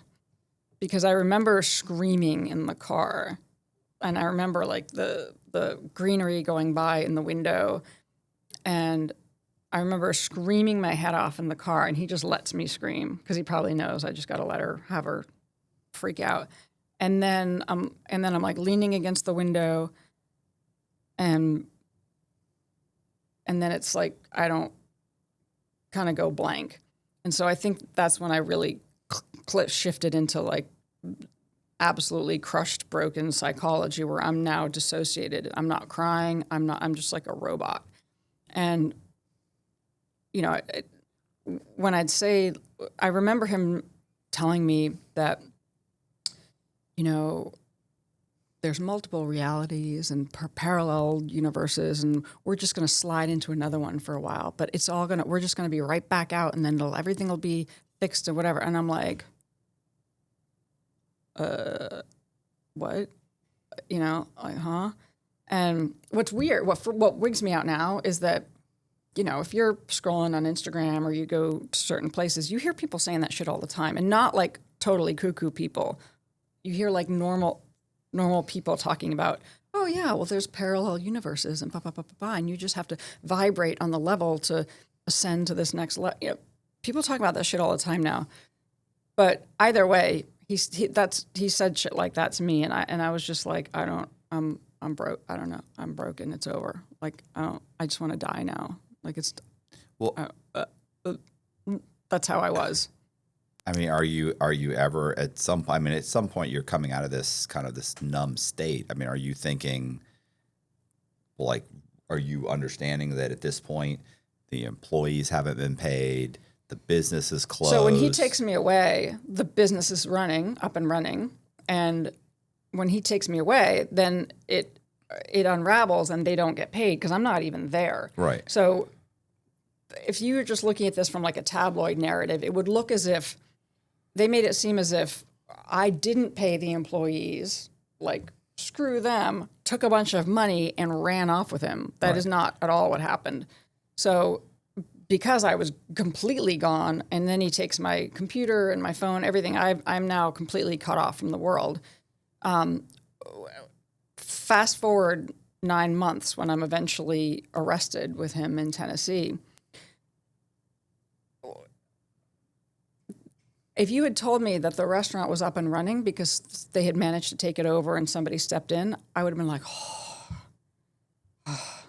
I never, that entire 9 months, I had access. He eventually got me an iPad. Like I'm a little kid. I need to like play with something. So he got me an iPad so I could play games and watch Netflix. I could have Googled myself. I could have Googled to see what happened. I never did. He was just trying to like deny, like just be like, I can't even face it. I basically was functioning like this is what's hard to explain about dissociation is you're there, you're functioning. I could go order a Starbucks and interact with somebody and be normal, but I'm like not there. And what's heartbreaking is I know there's somebody else in that situation right now, but that's another story. Right. But you're just not there. So that entire 9 months or so that he has me, I'm not like crying. I'm not emotional. I'm basically just keeping myself occupied. I have every random hotel place we're stopping. I've got the news on. I'm watching something on Netflix, or I'm playing Churchill Solitaire, or like something. I'm just occupied all the time, and he's dragging me around from place to place. And by the way, a whole other thing they left out of the doc, air quotes, is there was this really gross, like, abuse component to the whole story that they totally left out, which is weird because I was asked about it in my interviews, and I went through that whole part of the story, which was really brutal to talk about at the tail end of a 12-hour day on camera when it was way too soon for me to be on camera. Now I understand these things better, but, it was way too soon for me to be sitting down for an interview like that without really anybody advocating for me or helping me understand what happened. I'm just on camera being asked questions. And so that's why a lot of people will watch that show and be like, yeah, but you look like you're being unemotional, or yeah. It's like, it's very frustrating. But anyway, point is, I go into that whole part of the story and I cry on camera, and I'm thinking, I'm going to be like ugly crying in this docuseries that's now on Netflix, and like, it's going to be really embarrassing. So when I saw it and they just cut and didn't include any of that, part of me was relieved because I was like, that part where I'm ugly crying is not, like, I'm spared that. Right. But I was like, wait a minute, why did they cut that out? That's like It made me look probably too much like a victim. Exactly. Right. They cut it out. And they spent an entire day interviewing this guy who literally wrote the book on what's called coercive control. Coercive control is basically like a framework for manipulating and controlling somebody. And so this guy wrote the book on coercive control. He authored the book. He's the main guy. He also helped get coercive control criminalized in the UK. And they interviewed him for a whole day and didn't use any of it. And in his interview, he apparently said, like, if I'd had anything to do with her case, she never would have gone to jail, right? But they didn't use any of that because then they wouldn't have been able to have that twisty ending. Did she do it? Was she on it? Was she not? Mm-hmm. It would have been a more straightforward, honest story, but they didn't want to do that. So. Right. Yeah. Well, I can see that because obviously it's pretty obvious the way the doc was going was, but. I don't know. But it's another. So it's very common in cult situations. Do you ever follow the NXIVM story? The NXIVM cult in Albany, and the guy was sentenced to 135 years. Is this the one where they were doing like the sweat lodges or something? No, people died? that's a different one. Okay. That's a different one. The NXIVM, the guy was based in Albany. There was a show on HBO called The Vow about the whole thing. Anyway, but that guy ends up getting prosecuted, sentenced to 135 years. But it's very common for these cult leaders to use. It's like they convince. It's really gross. But I was not attracted to this guy that I call Mr. Fox at all. In the beginning, it was different, but down the road, like, he makes it seem like he basically stages this whole situation where it's like somebody says to you, like, I'm gonna have to push you around, and I'm gonna have to like rape you, and you just kind of have to go along with it. Like, what? So this whole and I never know, like, I don't know what to call it, because if somebody says, hey, I'm going to rob you now, and you just have to go along with it. And so you go, oh, shit, all right, well, I guess this person's telling me. And so you give, like, did he really rob you? I don't know. Right. So it makes it even more confusing on the other side of it, because you don't know how to treat it. Like, if somebody dragged me into an alley and did that, well, yeah, I'm very clearly the victim. But if I knew what was happening, am I the victim? It gets really complicated and hairy. And, right. It's probably a lot of the same complications that happen in a lot of very creepy situations, and this was definitely very creepy. So, anyway, they left that out of the doc, and that was part of the story. So that's kind of some of the stuff that's happening too while he has me on the road, and it's really gross and icky, and yeah. Who's the girl that called him the hamburger burglar? She worked for you at one point? Oh. Was it Bonnie? The long brown hair? Yeah. Yeah, she's very, very funny. I was just going to say, she's funny throughout the whole thing. She's amazing. Yeah. I love her. Yeah, she was, because when she mentions the meat suit. Yes. And she's, or no, they mentioned the meat suit to her, and they are like, have you heard about the meat suit? And she's like, the meat suit? She's like, oh my God, what is this about? Like, she starts laughing, and she's like, no, what is it? And then they explain that the more weight he gained, he basically acted like he was getting fatter and fatter and fatter for me because he's putting me through this weird, otherworldly test, and I'm supposed to hate him. And he's, I go into all of this in my book, and it's really hard to summarize, but it's like he twists everything to such a degree that now it's like a given that he was lying to me because he was supposed to be lying to me, but that's part of the whole thing, and I just got to go along with it. And again, over time, it's like I'm just completely broken down. Right. So but yeah, he basically rationalized him getting bigger and bigger, and I was supposed to hate him, and that was part of this whole process. But what I started to say before is cult leaders very often do the same thing. So it's like this guy, Keith Raniere, did it to specifically India Oxenberg. There was another docuseries that was made where she talks about it more. But it's somehow like, cult leaders very often do this where they're like, you need to, they'll put it in some kind of a weird spiritual context, but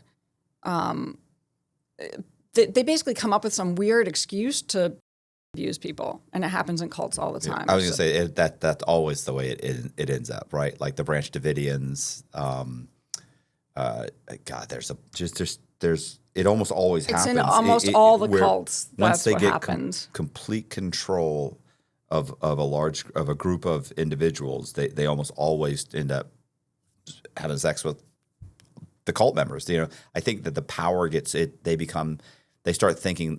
They must start believing that they're just, all powerful or something, and that they can do it. That they just keep pushing and pushing. It must have something to do with like they get an extreme enjoyment out of seeing how far they can push you. And he's obviously pushed you to the point where you've gutted your own life, and then the lives of anybody that had trusted you is now giving you money. So you've gutted them, and you're at the point now where you're just a mindless, automaton. Is it what I forget? I'm saying the word wrong, but you're just following anything he says, which is funny because it always makes me think of going to sentencing. When you just get up there and you're in sentencing, like when I went to sentencing, I know I'm getting a decade at least. Yeah. I got more than that, but I thought I'm looking at, and you just walk up there and people think, oh, I would have said this and I would have this. I would have told my lawyer. Bro, by the time you get there, you are just numb. Yeah. When they tell you your sentence, you're like, right. And you just turn and they're like, here, turn around, get handcuffed. You just start doing everything. Go over here. Okay. You just do everything mindlessly. You just start you get it. And it makes me think, did you ever see Apocalypto? No. There's the movie Apocalypto where these guys are getting their heads cut off. And they're not chained up or anything. They're just walking up the temple, walking over, bending over, and getting their heads chopped off. And you're like, run! There's 150, 200 of you. Run! Like, right. No, they and you're... The typical question in my story that I've been asked a bajillion times, like, why didn't you call the police? Why didn't you run? And it's like, I didn't know that was an option. What do you mean you know that was an option? It didn't seem like an option. It didn't occur to me. That's like somebody saying, why didn't you blast yourself off into outer space? Well, is that an option? Can I do that? Because, but I didn't know that was an option. It's hard to explain to somebody that's not been through anything similar. How could you not know that? Well, because I didn't. You kind of have to have been there to know. Kind of like I feel whenever somebody says that they've been sentenced to 10 years in prison and they're out on bond and they're going to turn themselves in at the prison. I'm like, what? That's like I would never turn myself into there. You have to come get me. I'm not turning you of course went for 3 or 4 months, but I've met guys that have got 12, 15 years and they show up at the prison to turn themselves in to do the time. I'm like, absolutely not. But they do it. They just mindlessly, you get to that point where you just kind of start following the rules or what you think are the rules, and you're just not even considering it that you would do something else. And the other part that what confounds people is they don't understand. They're like, well, if he was just trying to get the money out of you, but it's not about the money. No, he's already gotten it. I can't. He doesn't. It's for him. It's not about the money. I think what he's getting or like what's giving him, I don't know, a jolt of being alive, whatever his fucked up psychology is, it's to break people. Like that's what's giving him a the rise. What is it that he got? 2 point something million? But it's like for him, he could just light it on fire. It's like he didn't, it No, I wasn't understand. really about I'm just that. saying, what was the amount? Roughly a couple million. Couple million. Yeah. I'll bet you nobody was more shocked that he got that money or that he got you to get him that money more than him. You see what I'm saying? Like he never that, but he does. And even when you took off on the run or whatever, when you guys left and just whatever that, I just can't think about it anymore. I can't face it. I can't whatever. And you're off on the run. You're still able to get him some more money, not much, but some Not really. more. No, he's using my email at that point, and he's able to get more money out of my mother and somebody else using my email. Right. Well, So- he's still through you. Right. But I didn't even know that until way later. Right. I understand that, but I mean, even then, had he not been able to get a dime and realized he couldn't get a dime, I think he still probably would have kept you with him because he's still got complete control over you. Does that make sense? Like it's like for him, the kick is having complete control over you. Yeah, that's what I'm saying. That's what's giving him a rise. It's not about the money. It's about having completely broken me. Yeah. So That's what. Did you ever see a series called Stolen Youth on Hulu? There was a story. It was a bigger deal up in the Northeast because it revolved around these students at the Sarah Lawrence College, and it's a good school. They're smart kids in college, and this one of them's father was in jail. He's getting out of jail. He comes and lives with them for a while, totally takes over their lives, destroys them psychologically, and that is the one story where I can look at that and go, okay, that's the most similar to what happened to me. Different circumstances. It's a small group of these college students, but this man comes in their lives and completely obliterates them psychologically. And weirdly enough, this is another weird thing that a lot of cult leaders and a lot of these types of people do is they're the ones that collect the evidence that later on proves what they did. So in my case, he didn't do it to a great extent, but he takes these. There's various times where he takes video of me with his iPhone, and I don't know that he's taking video of me. And they used some of it in you're Bad screaming Vegan. in bed and you're crying. And you can see I'm clearly like not there. And I think he was taking that video because he wanted. I think he wanted that because he wanted to be able to show that I've lost my mind, or I don't know, or maybe that's like snuff to him and he gets off on watching it later. I don't know. For whatever reason, he's taking that video. So in a lot of these cases, even with that guy, Keith Raniere and the NXIVM cult, for whatever reason, they like to video themselves. They like to document. I think a lot of serial killers potentially end up getting busted because they like to save the evidence. It's almost like a trophy. Yeah, the you know trophies, what I mean? Yeah. So in that doc that's called Stolen Youth, that guy had taken a ton of video of these kids and of this whole scenario where you can see how completely broken they are. And these are like smart kids and they're just broken psychologically. And that guy, in a very similar way, you could tell he kind of believed, in a way, must have believed his own bullshit stories and acted like he was the guru and he's putting these kids, and he did the same, and then he's abusing them, and it's like a very similar dynamic. And so that guy and his psychology seems to me the most similar to this guy I call Mr. Fox. Did you ever see? I think it was. I don't know what.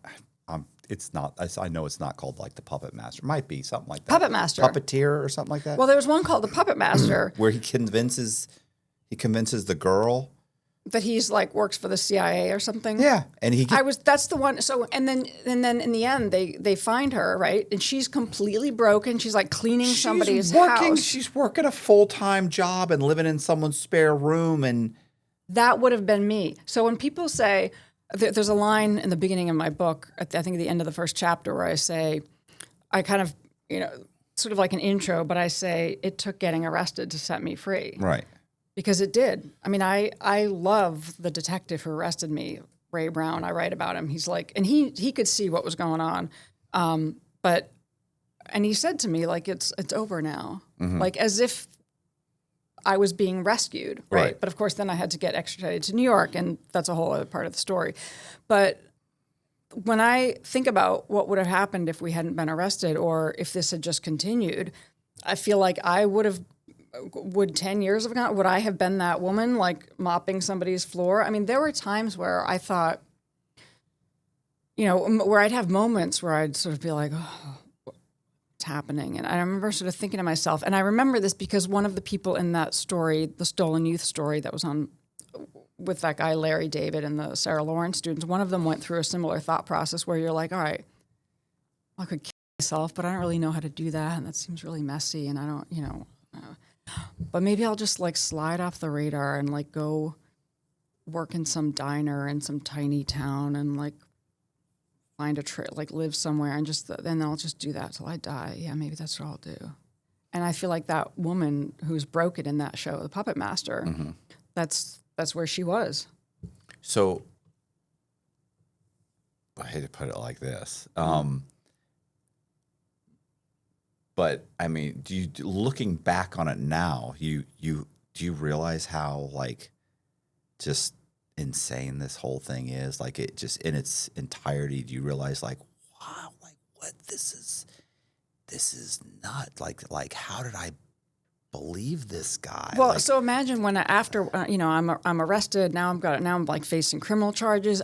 I don't know how to explain what happened because I don't even understand what happened, and you get arrested. Real bizarre. Quick. You get arrested because what was the eventually people go to investors and people go to the police.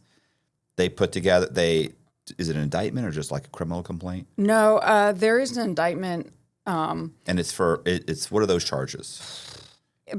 One is the state charges for like grand larceny. When the detective like explains me what the charges were, I'm like, what? Well, it always sounds like yeah.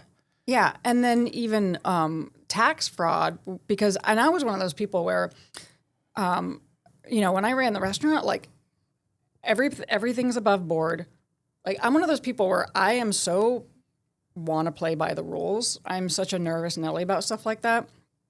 And so, I never misreported anything. It's just that when I was running out of money and I got to make payroll, blah, blah, blah, like a lot of, I wasn't paying sales tax. I was still filing it. Mm-hmm. Everything was recorded. So in my brain, I'm like, where's the fraud? Like, yeah, if you don't pay your taxes, technically you owe that. But I wasn't misreporting numbers. Where's the fraud? You're telling them right. Fraud. Even if you just don't pay your sales tax after long enough, I don't know. I still don't quite understand that. But, so, yeah, it was, I've been asked a lot. People say, well, what's the moment when you woke up and figured out what was really going on? I'm like, there was never a moment. It was like a thawing. And it was like waking up out of a total nightmare into a whole brand new, different nightmare, right? So, yes, it was good to be back home in New York. All my stuff is gone. I have nothing. I've got nothing. I'm living in my sister's house. And so, but yet now, how do I explain what happened and for which I feel so much shame? And of course, I feel responsible, and they were my employees and they got screwed over, and that's all. I feel like it's all my fault. But anyway, and now I'm being charged, now I'm being criminally charged for this stuff. And at no point did anybody ever suggest that I go through any kind of a trial. Like that was never offered as an option. It's like, well, you're just going to plead guilty, and then hopefully you just get probation or whatever. And I the whole time I thought like, well, surely the more evidence they collect, like they'll see what really happened. Like surely they'll see that I didn't benefit from any of this. It doesn't matter. I know. See, that's where, you watched too much Law and Order. Not even, I didn't watch Law and Order. I'm just one of those people where I think about like, well, right and wrong. And surely like this doesn't make sense. Why would I have done any of these things? And my attorneys would be like, yeah, they don't care. It doesn't matter. It's irrelevant. Yeah. Right. Yeah. And I'm like, really? Yeah. And so the more they would collect, and then at one point, I'll never forget, at one point, I'm sort of confused, like why, he's got the criminal background. My background is like squeaky clean, and I didn't, yes, all these other people were hurt. It feels like it was my fault, but I also lost way more than anybody else, and my the thing that meant the most in the world to me. Like, why would I have done that? Doesn't make any sense.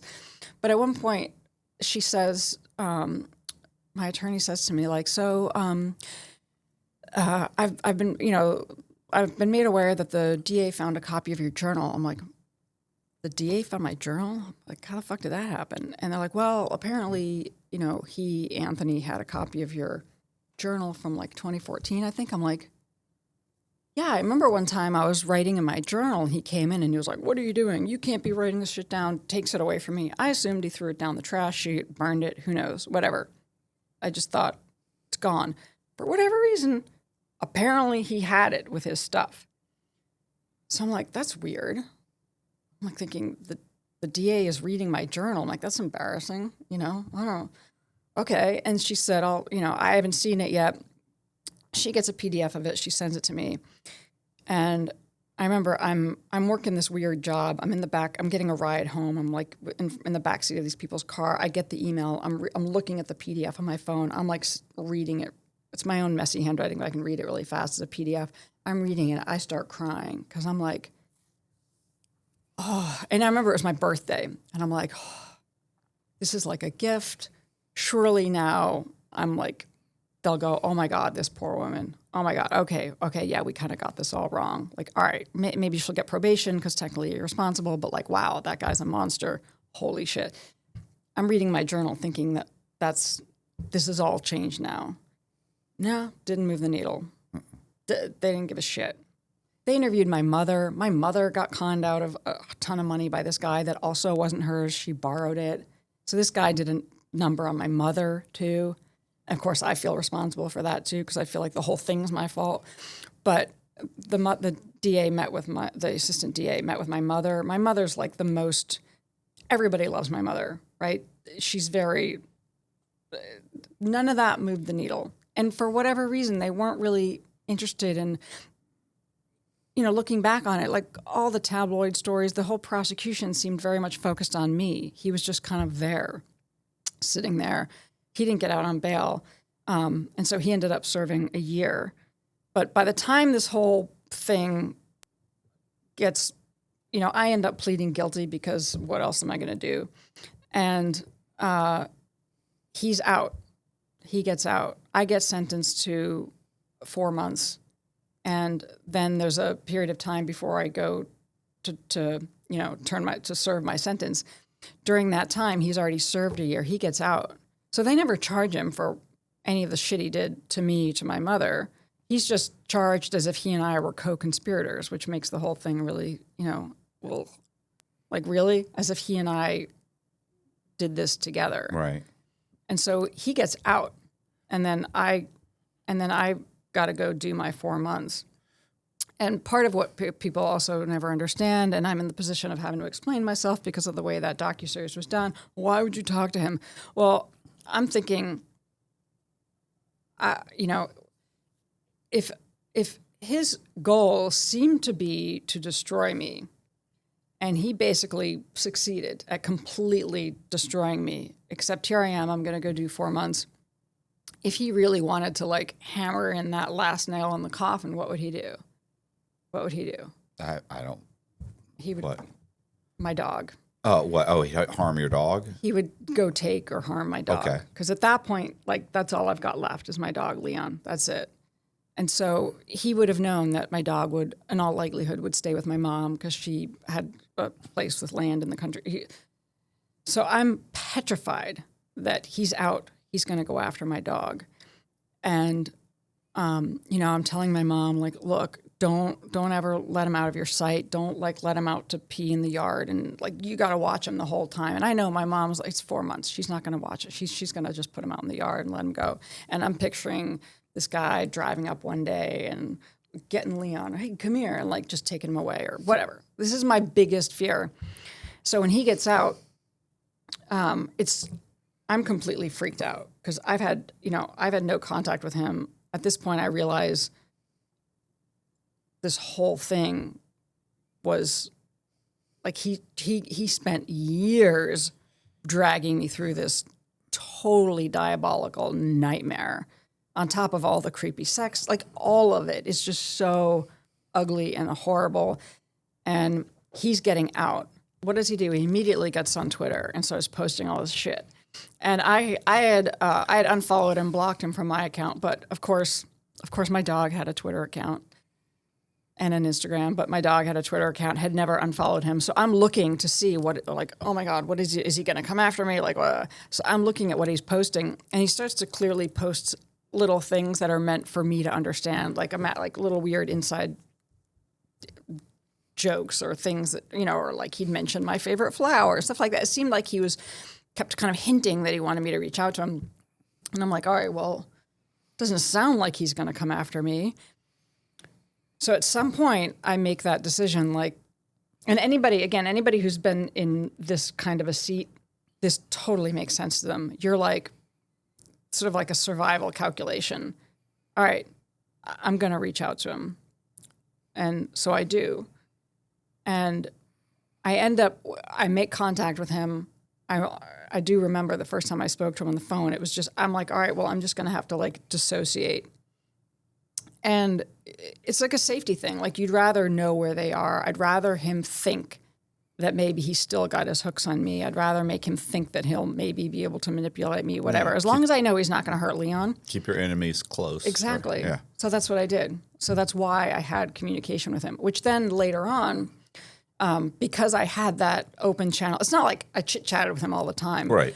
But, and part of me also, there was that need where I wanted, like, I wanted to understand, what the fuck did you do? Right. And why, Anyway, of course I knew I was never going to get that answer.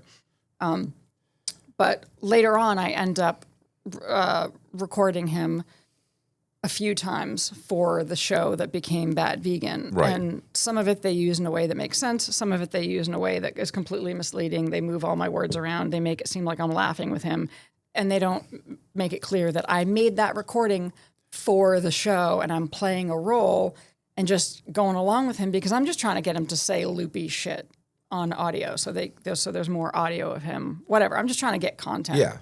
But they ended up twisting it all around and making it look like I'm laughing with him and moved my words around. So what I said in response to what he said was completely from a different part of the conversation. But anyway, that's why I had that.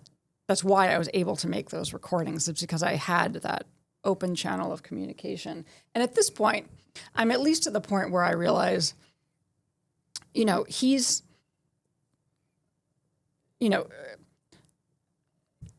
like a snake that bites people, and that's what he does. And I'm never going to get an explanation from him, but it's better to know where he is and to let him think that, like, I'd rather know where he is so I'm not always looking over my shoulder or wondering, right? So that's kind of how I... don't necessarily even know that he knows why he's doing what he's doing. Right, yeah.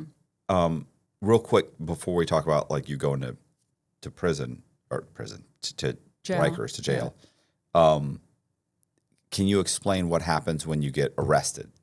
Like, you guys have been traveling. He's going to different gambling and doing stuff like that. You're kind of just hanging out at these different hotels. Yeah. And then you're in a hotel and you guys, I know the pizza thing. But. Yeah, we're in Pigeon Forge, Tennessee, which is the strangest town. I mean, the strangest town. It's near like Dollywood. Yeah. Dollywood. Yeah, it's a very strange place. And the weird thing is that he says to me, so we're in this random hotel. We've got 2 separate rooms. Most of the time that we're on the road, we have 2 separate rooms. If we don't, we're in a suite. He knows enough that, like, he's not going to torture me by making me sleep next to him, whatever. I've always got my own space. But we're in 2 adjoining rooms with a door in between in this hotel in Pigeon Forge, Tennessee.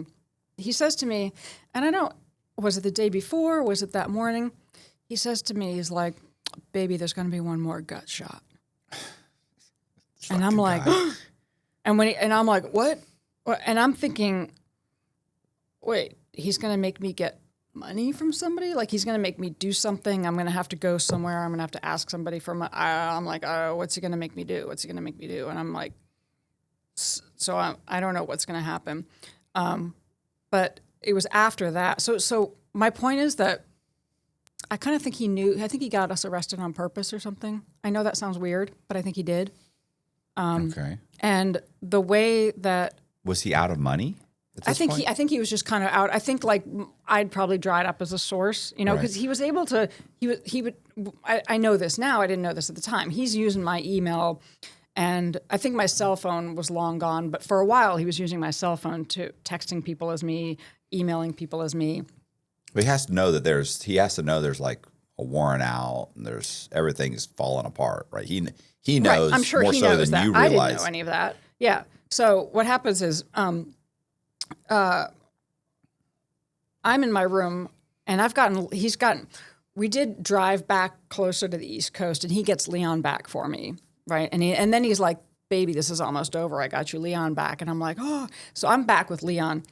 So I'm in my room with Leon, and there's some commotion in the hallway, and we were like at the end of a hall, so there was never anything going on in the hallways. Leon starts barking like crazy because there's something going on outside. So I go over there, and I open the hotel door, and I see a bunch of like police officers, and I'm like, oh, can I help you? Like, I'm not like thinking they're looking for me. I'm like, can I help you? They're like, no, ma'am, go back in your room. And then one was like, wait a minute, it's her. And I'm like, what? I'm like, what? And so they come into my room. They realize who I am because apparently they'd been looking for me. And I think the detective showed me on his phone, there was some kind of like a wanted picture. I just remember that feeling really bizarre. I'm like, huh? And then they explained to me that I'm being arrested. And then they let me know that my husband, we sort of skipped that part of the story, but at some point Right. he convinces me to marry him. That was another thing they got totally wrong in the docuseries is they totally misrepresent how he convinced me to marry him. So, but that happened. So they're like, your husband's been arrested. I think they arrested him in the lobby because, and I didn't know this at the time. I found this out later, but apparently he'd ordered a Domino's pizza using his credit card. And I don't understand because wasn't he using credit cards at the hotel? Like, I don't understand any of this, but either way, it was the pizza that somehow alerted something in the system. I didn't even know there was a pizza. If I was going to eat pizza, it wouldn't be Domino's. Sorry. Like, I didn't even know about it. But later, that became like the tabloid headline is vegan, New York City vegan is arrested because of a cheesy pizza, Right. like as if I was busted eating a pizza. Right. I didn't even know there was a pizza. But so they explained to me that I'm being arrested. I'm kind of in shock. And my biggest concern at the moment, in that moment, was what's going to happen to my dog. Right. I'm like, what? Okay, but what's going to happen to my dog? And they're like, oh, ma'am, well, he's going to go to the local pound. So I'm like, no, he can't. You can't take him to the pound. I'm like, he's a rescue dog. Please don't take him to the pound. Please don't take him to the pound.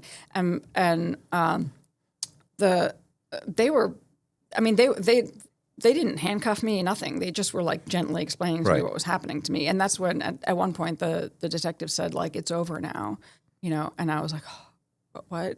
But he said it to me as if he was pulling me out of a bad situation because I think he could tell. I think he was somebody who'd seen enough shit that he'd seen people like that guy in situations and probably people like me and understood the dynamics here and had also done his research and researched my background, that guy's background, saw that he had a criminal background. I don't. Mine's squeaky clean. He kind of sussed out what was going on here. But they very quickly said, okay, we understand. We all love dogs. My dog is very dudes always really like my dog 'cause he's kind of like a dude's dog and he's really super friendly. So there's an arrest happening and my dog is thinks they're all there to play with him. He's all excited. He's jumping around. Right.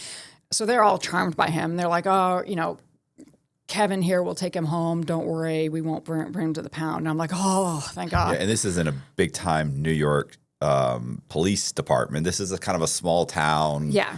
They're not jaded and they're Either way, I'm Yeah, like, they're oh, kind of- thank you. So they're agree. more willing to They help agreed out. not to Yeah. take Leon to the pound.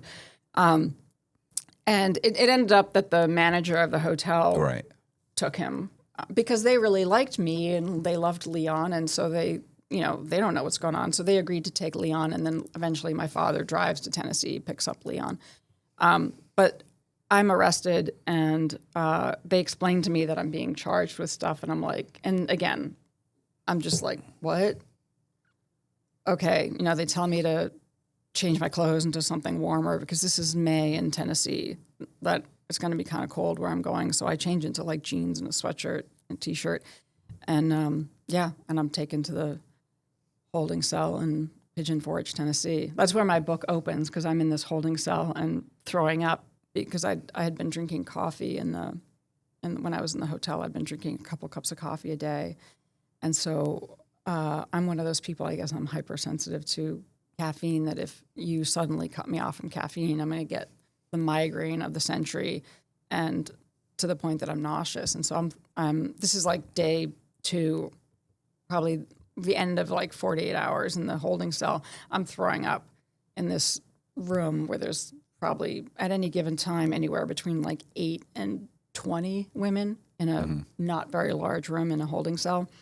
Most of them are all coming off of hard drugs, and I'm throwing up. Oh, baby, what are you coming off of? What is it? I'm like, Caffeine. coffee? Yeah. You sure? You seem pretty sick. I'm like, just coffee. So, yeah. Anyway, I'm in the holding cell for 6 days. Then I get moved to a dorm. The detective comes to see me a couple times. He's super nice. But, it's beyond his control. New York comes and gets me. And so this part makes sense to you. I remember thinking, because I'm hearing all these stories by then, and I'm thinking like, oh, am I going to have to go by bus in the heat, getting transported back to New York? Fortunately, they sent marshals from U.S. Marshals from New York, and we flew back. But getting, handcuffed with the big leather belt and the handcuffs and going through the airport like that, it's a really weird experience. And flying. Yeah, you feel like Hannibal Lecter, like Exactly. everybody's pointing and looking at you, and it's terrifying. Then That's what it feels like. And I remember thinking how bizarre it would be, because we flew from Tennessee to Atlanta, then from Atlanta to, I think, LaGuardia or JFK in New York. And when we were in the Atlanta airport, I remember that it crossed my mind. And I look kind of cuckoo at this point because my hair is all, like, if I don't blow dry and fix my hair, like, it would look like a big old rat's nest. So that's how I'm looking, right? I've got like the rat's nest, and I probably look a bit disheveled. And but I remember we're going through the Atlanta airport, and I remember thinking, this is a hub, but there's all these business people going around. I'm like, what if I bumped into somebody that, because you run into people in airports sometimes. Like, what if I ran into somebody that I worked with at Bear Stearns or Bain Capital, and Jimmy, what's up? how awkward would that be? And the funny thing is, I think they tend to do this. Like, they had taken my sweatshirt and wrapped it around my hands, Right. so that people aren't turning their heads and staring, because unless you look close, you don't notice that I'm handcuffed. They didn't. My ankles were in shackles, right? It's just my arms. But I remember thinking, like, how weird would it be if I ran into somebody from my old life in that moment? But anyway, so we're flown back, and brought to. Are you flown back on a commercial plane, Yes. or you didn't go on Con Air? No. Oh, I heard you describe Con Air. Yeah, in the dock, it seems like it makes it seem like Con Air, right? Like, because they have you explaining about the ankle thing, or I'm sorry, about the handcuffs being chained to the waist, and then they say that then they show it flying back. So my wife and I thought, oh, she flew back Con Air, and because getting on there, I was thinking getting on there, all the guys on there are, hey baby, hey, look over here, look over, like it's just. I've had that experience in the buses. Oh, okay. Yeah, when And you're it's just on the like- buses going back and forth between Rikers and the courthouse. The women are just have it like just as horrible, like the first 2-3 rows, and they just my wife is like, she's like, they're just disgusting. Yeah, no, that kind of stuff happened later on, but yeah. So first we went to the DA's office in Brooklyn, and they did all the fingerprinting and all that stuff.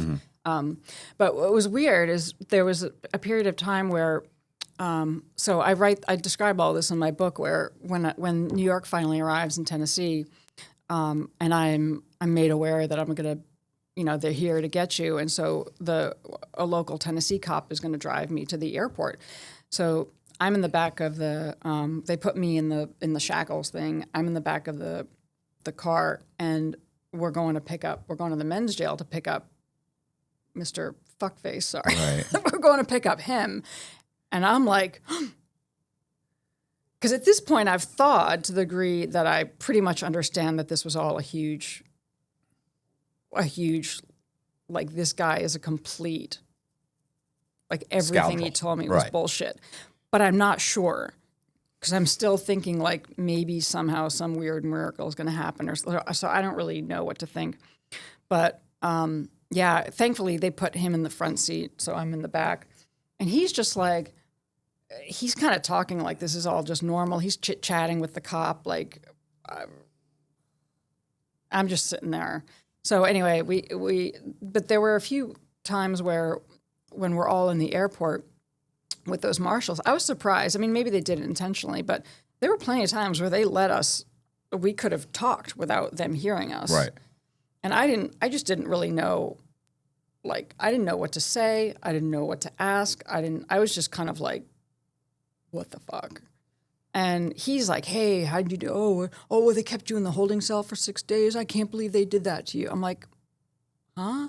Like, what? What is going on? You know, and then there was another period of time where when they took us from Brooklyn to Rikers, we're sitting in the back of a car together. We're like side by side in the back of a car, and there's two marshals in the front. And I remember him saying, like, don't worry, it's just going to be a couple of weeks of nonsense. And I'm just like, what?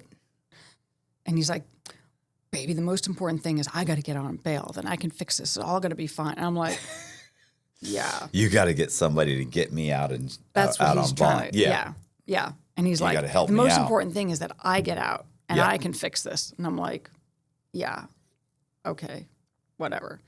But when we get to Rikers and I'm dropped off first, that's the last time I ever saw him. And then I'm in Rikers. It's like about a week, 10 days. My dad is able to figure out my bail, which, you know, my dad's not a wealthy dude. You know, he was a physicist at MIT. They got to like do whatever, jump through all the hoops that people have to jump through to come up with, you know, a triple mortgage thing, blah, blah, blah, blah, blah, to get it all in place. So I'm in Rikers then for about a week before I get out on bail. Then I'm out on bail. And then even then I'm not thinking I'm ever coming back. I'm like, Right. well, surely they'll figure out like I'm not a criminal. I'm not, that's not me. I don't, what? But then over time, you know, it sinks in over time that this particular prosecutor does not give a shit about what really happened, what my motivation was, no. They just want to see me prosecuted. So over time, it sort of starts to sink in that this isn't really getting any better for me. And also, you know, I naively sort of think that like, well, shouldn't it matter what my intent is? No, it doesn't matter. And, you know, this was in 2016. It wasn't until 2017 that I went to do my time. There is no conversation about like, now there's a lot more conversation about narcissistic abuse, sociopathy, psychological abuse. There's a lot more about this now, and things like that. The guy from that cult leader was prosecuted in New York. That was a huge story. That whole story of his psychologically abusing all these people, that was but that all comes later. So there's sort of no context for what happened to me. And I'm very aware of the fact that if for some reason I was going to go through some kind of a trial, it would be a total shit show. And it would, like, even the trauma of going through that and the uncertainty that, you know, maybe they're not going to admit this, that, and that, and it looks bad because of this, and it's all going to be misunderstood, and nobody can understand it, and that maybe I would end up doing more time, way worse than just going, okay, I'll take the 4 months, you know? Right. It's just, now just give me the 4, like, but at that point, I didn't know. I knew that the worst case scenario was going to be 6 months. 6 months? I knew that was the worst. It got down to the point where for me that was going to be the worst case scenario. Okay, well, so I was going to say, because if you went to trial, I think you could have gotten 5 or 10 years. Exactly. That's Right. why I was like, I'm not going to go to trial. Right, okay. You know, so yeah. So that now you're just kind of negotiating, whatever, 6 months, trying to get in Right. 6 months, and But then the hope is that, so I ended up with a different attorney. He has me go through an evaluation with a forensic psychologist who states very clearly that she was definitely manipulated. I've got 25 letters from, including people who lost the most money and a bunch of former employees, all writing letters saying, here's what happened. She never would have done this. This isn't her, blah, blah, blah, blah. None of this makes sense. Even the investor who lost the most money is saying, this just doesn't make any sense. Like, I would have put in more money down the road. Like, none of this makes sense. She wouldn't have done this. And he's the guy that in that near term had lost the most money. So all of that is being presented to the judge. But I think because of the amount of money it was, he felt like he had to sentence me to something. Right. So what he did say at my sentencing, where again I'm thinking he might just give me probation and that's it, but he does say it seems pretty clear that you tried to run your business in good faith. Right. And when he said that, that meant a lot to me because I felt like, okay, no matter what happens, at least he's acknowledging that something really messed up happened here and that I tried to run my business in good faith. You know what I mean? Like that meant a lot to me. But then he says, because of the amount of money it was, blah, blah, blah, blah, blah, he gives me 4 months. And in that moment, I'm looking over, I see the prosecutor. She's got a big smile on her face because she hates me. She hates me. That was clear all along. And so she's got a big old smile on her face that I'm going back to Rikers. And but in that moment, I just thought, I had this weird, immediately I thought, I guess this is what's supposed to happen. For some reason, this is what's supposed to happen. And I also had this thought that, well, lady, prosecutor, like you just made my story that much more valuable. Because I think I had the sense that this is eventually going to be a story, down the road. Mm-hmm. And for whatever reason, like, I don't know, I guess this is what's happening. I got to go do 4 months. And I have the awareness that in the grand scheme of things, 4 months is not a very long time, whatever. Right. It's like, this is what has to happen. So, but then I was given time before I had to, it's not like I was then immediately taken out. Yeah, you had a few sent months to Rikers. turn yourself in. I think I had about 6 weeks to get my stuff in order, figure out, handle stuff with my dog, get myself prepared and whatever. So, so then. How was Rikers? Oh, I mean, it was a blast. No. Rikers was pretty nuts. Yeah, it was kind of nuts. But Were you basically in your cell most of the time or in the pod? no, or? so I was never in a cell. I was not ever in a cell. I was in a dorm. Dorm, okay. At Rikers, you're either in these dorms of like 50 people. There's 50 beds, so there's up to 50 women at a time in these big, huge rooms. And there were cells, but I was never in a cell. I think there were cells that were 2 bunks, so 2 people per cell. But I was always in general population and in the dorms. And I remember I've been rereading some of the letters that I wrote while I was at Rikers because I wrote down all my stories of what happened while I was there. I sent them out knowing that I would want them on the other side. And if I write, I want to write another book, and I've got a lot of stories. And I think I may post some of these letters on my Substack. But I'm sort of telling all my completely bonkers jail stories. And I'm really glad I wrote them all down because I wouldn't have remembered everything. Right. But I remember in one of my first letters I'm like, I feel like I'm writing a letter from like summer camp from hell, because I'm in this dorm of up to 50 women. Right. Something about the way the correction officers treat you like children. Everybody starts behaving more like children. Everybody is rowdy. It's like cuckoo. I'm writing letters talking about the food and not sleeping well. If you sleep hot at night, you know how disruptive that can be. Whether you're having trouble falling asleep, you're waking up sweating in the middle of the night, or all of the above. That's where GhostBed can help. As the makers of the coolest beds in the world, GhostBed is your go-to for cooling mattresses, cooling pillows, and cooling bedding. From their signature Ghost Ice fabric to patented technology that adjusts to your body's temperature, every Ghost Bed mattress is designed with cooling in mind. So whether you want a plusher mattress that cushions your shoulders and hips, or a firm option with exceptional support, your Ghost Bed will keep you cool and comfortable all night long. When you purchase a Ghost Bed mattress, your comfort is guaranteed. You can try out your mattress for 101 nights, risk-free, to make sure it's the right fit for you. Plus, they offer free shipping and most items are shipped within 24 hours. If you're not sure which ghost bed is right for you, check out their mattress quiz. You'll answer a few questions and get a personalized recommendation. Just visit ghostbed.com/Cox and use code Cox at the checkout. People are snoring. I feel like I'm in like nightmarish version of summer camp. And it was the summer. So because just the way my sentence works out, I went in on, it was the summer solstice. So June 21st, I went in and then I got out mid-October. So basically it was like I spent a summer at Rikers. Right. But yeah, I mean, I'm sure you know, like you see people there and you think, are they real? They seem like exaggerated characters. And I remember I had that feeling so many times. I had that feeling in Tennessee too, where I'm looking around thinking, They're Is straight this out all- of central casting, is right? this all a set? And the casting department went overboard? Like the casting department, they just went a little overboard. Yeah. Like the people are just a little bit too weird, kind of hilariously so in some cases, where it just feels like you're watching it. You're in your own TV show. That's how I felt a lot of times with some of the characters and just the messed up, weird shit that happens in Rikers. And a lot of like, yeah. Well, I'm not obviously. I've been in New York a couple times, but obviously I didn't grow up there. But that's how I felt about all the Italian mobsters. Like they really were like they stepped off the set of Goodfellas. Yeah. You know what I'm saying?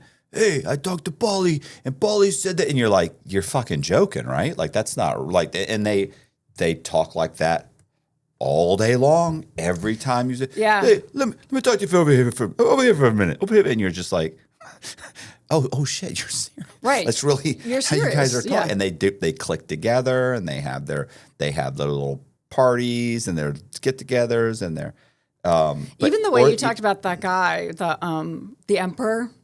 Oh yeah, That Frank part. Dominic. So I listened to your whole 6 hours with Lex, which I'm surprised you beat my 5 hours with Lex for 6 hours. So Listen, it was like 7.5 hours, but he trimmed it down. yeah, and for me too. I think I talked to God he Lex did. for 5.5 hours, and then he cut it down to like 4.5 hours. So because I remember some things I talked about, he cut. But I cried at the end of your Lex interview when you're talking about that guy, the emperor. Oh, of course. I can't even think about it. Yeah. But But he yes. seems like one of those otherworldly, like he seems like such a character that it almost doesn't feel real. Yeah. If he hadn't helped me out as much as he did, he would just be kind of a footnote of this insane person that I met. And then because he helped me so much, Yeah. he's, Yeah. And the other, I remember the other part in your story where you talked about when that attorney had called you about something, and then she's like, "Anything else going on?" yeah, And the way you described it, where she was like, "Well, anything else going on?" And then finally you're like, "Well, there is this other guy who's da da da da da," Yeah. and then that led to the whole thing that basically got a ton of your time taken off. never wanted to talk to me before. Whole time during my case, she never wanted to talk to me. I Right? couldn't get her on the But- phone. So the question is like, don't some of those things sometimes make you wonder? Like why did that happen? No, I I don't know. do. I think about that all the time. Yeah. Without that one little thing, there's a bunch of little things that were so out of character, and even in the moment, I thought, It's as if like in the script of your story, you hadn't forgotten your line and she's trying to prompt you. You know Yeah. what I mean? Like if your story is a movie, Right. and you're supposed to go, oh, well, there's this guy, and then that's how you get out. But you had forgotten that line, and so she's going, are you sure there's nothing you want to tell me? Dude, like you forgot your line, and then you go, oh yeah, there's this thing, right? no, you've hit it on the head. But I was back to the characters. It's like I would meet people, and I'm sure this happened, where it's like if you had to design a crackhead, Yes. that's what this guy would be, and he's in there with you, and they walk up to you almost while you're having a conversation or watching them, you're thinking, you are exactly what you're straight out of Yeah. Central Casting. This is what a crackhead looks Right. like. And I remember I'd watched Breaking Bad, which I love that show because the Walter White character, reminded me of my dad. Not that my dad is cooking meth, but Yeah. my dad is like that professorial physicist, like things have to be done right. And, a lot of his personality, especially the early Walter White, reminded me of my dad in a good way. But, and I love that show.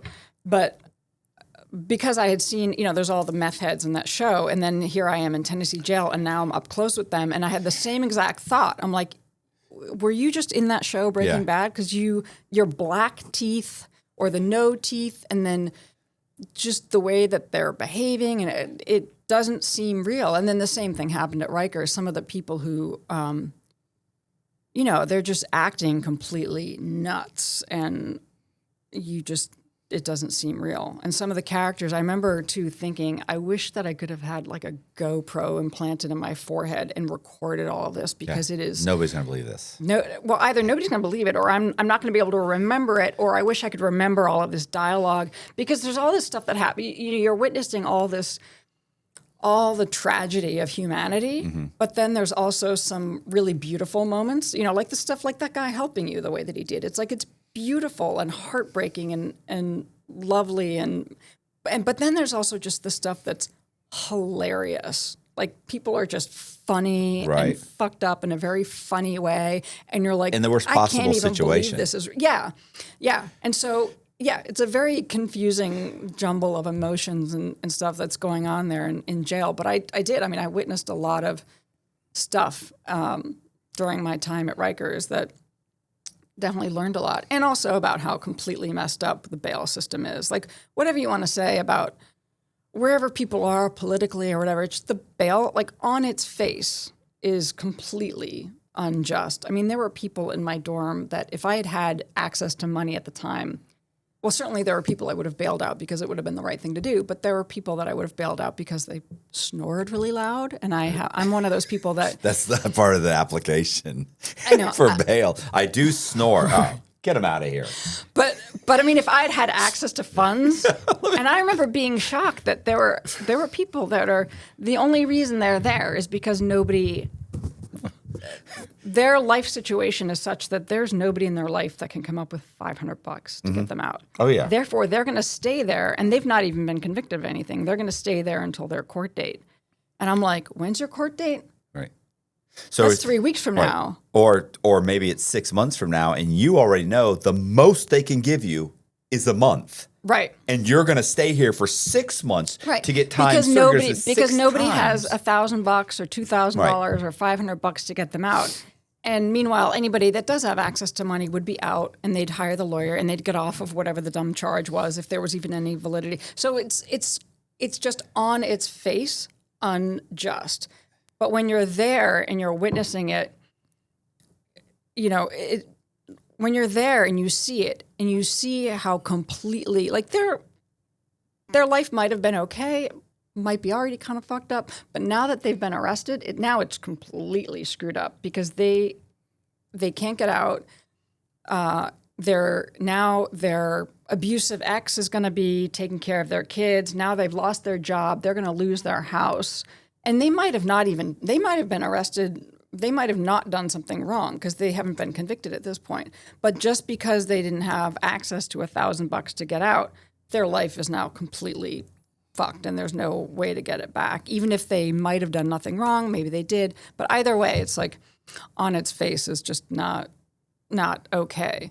But Well, I think individually, it's probably for many, many individuals in many, many different ways, it's extremely unfair. And then there are many people that get released that should not be yeah, released. exactly. There's a lot of like psychopaths that have Right. access to money that were abusive. It's very likely they really did beat the crap out of their spouse or whoever, and yet they'll get out. Or, they very clearly exhibited all this stalker, psycho behavior, but they've got access to money, so they'll get out, and now they can go murder her and finish the job. Right. Well, I mean, I in many ways, I'm sure it needs to be tweaked, But then again, it's kind of like the,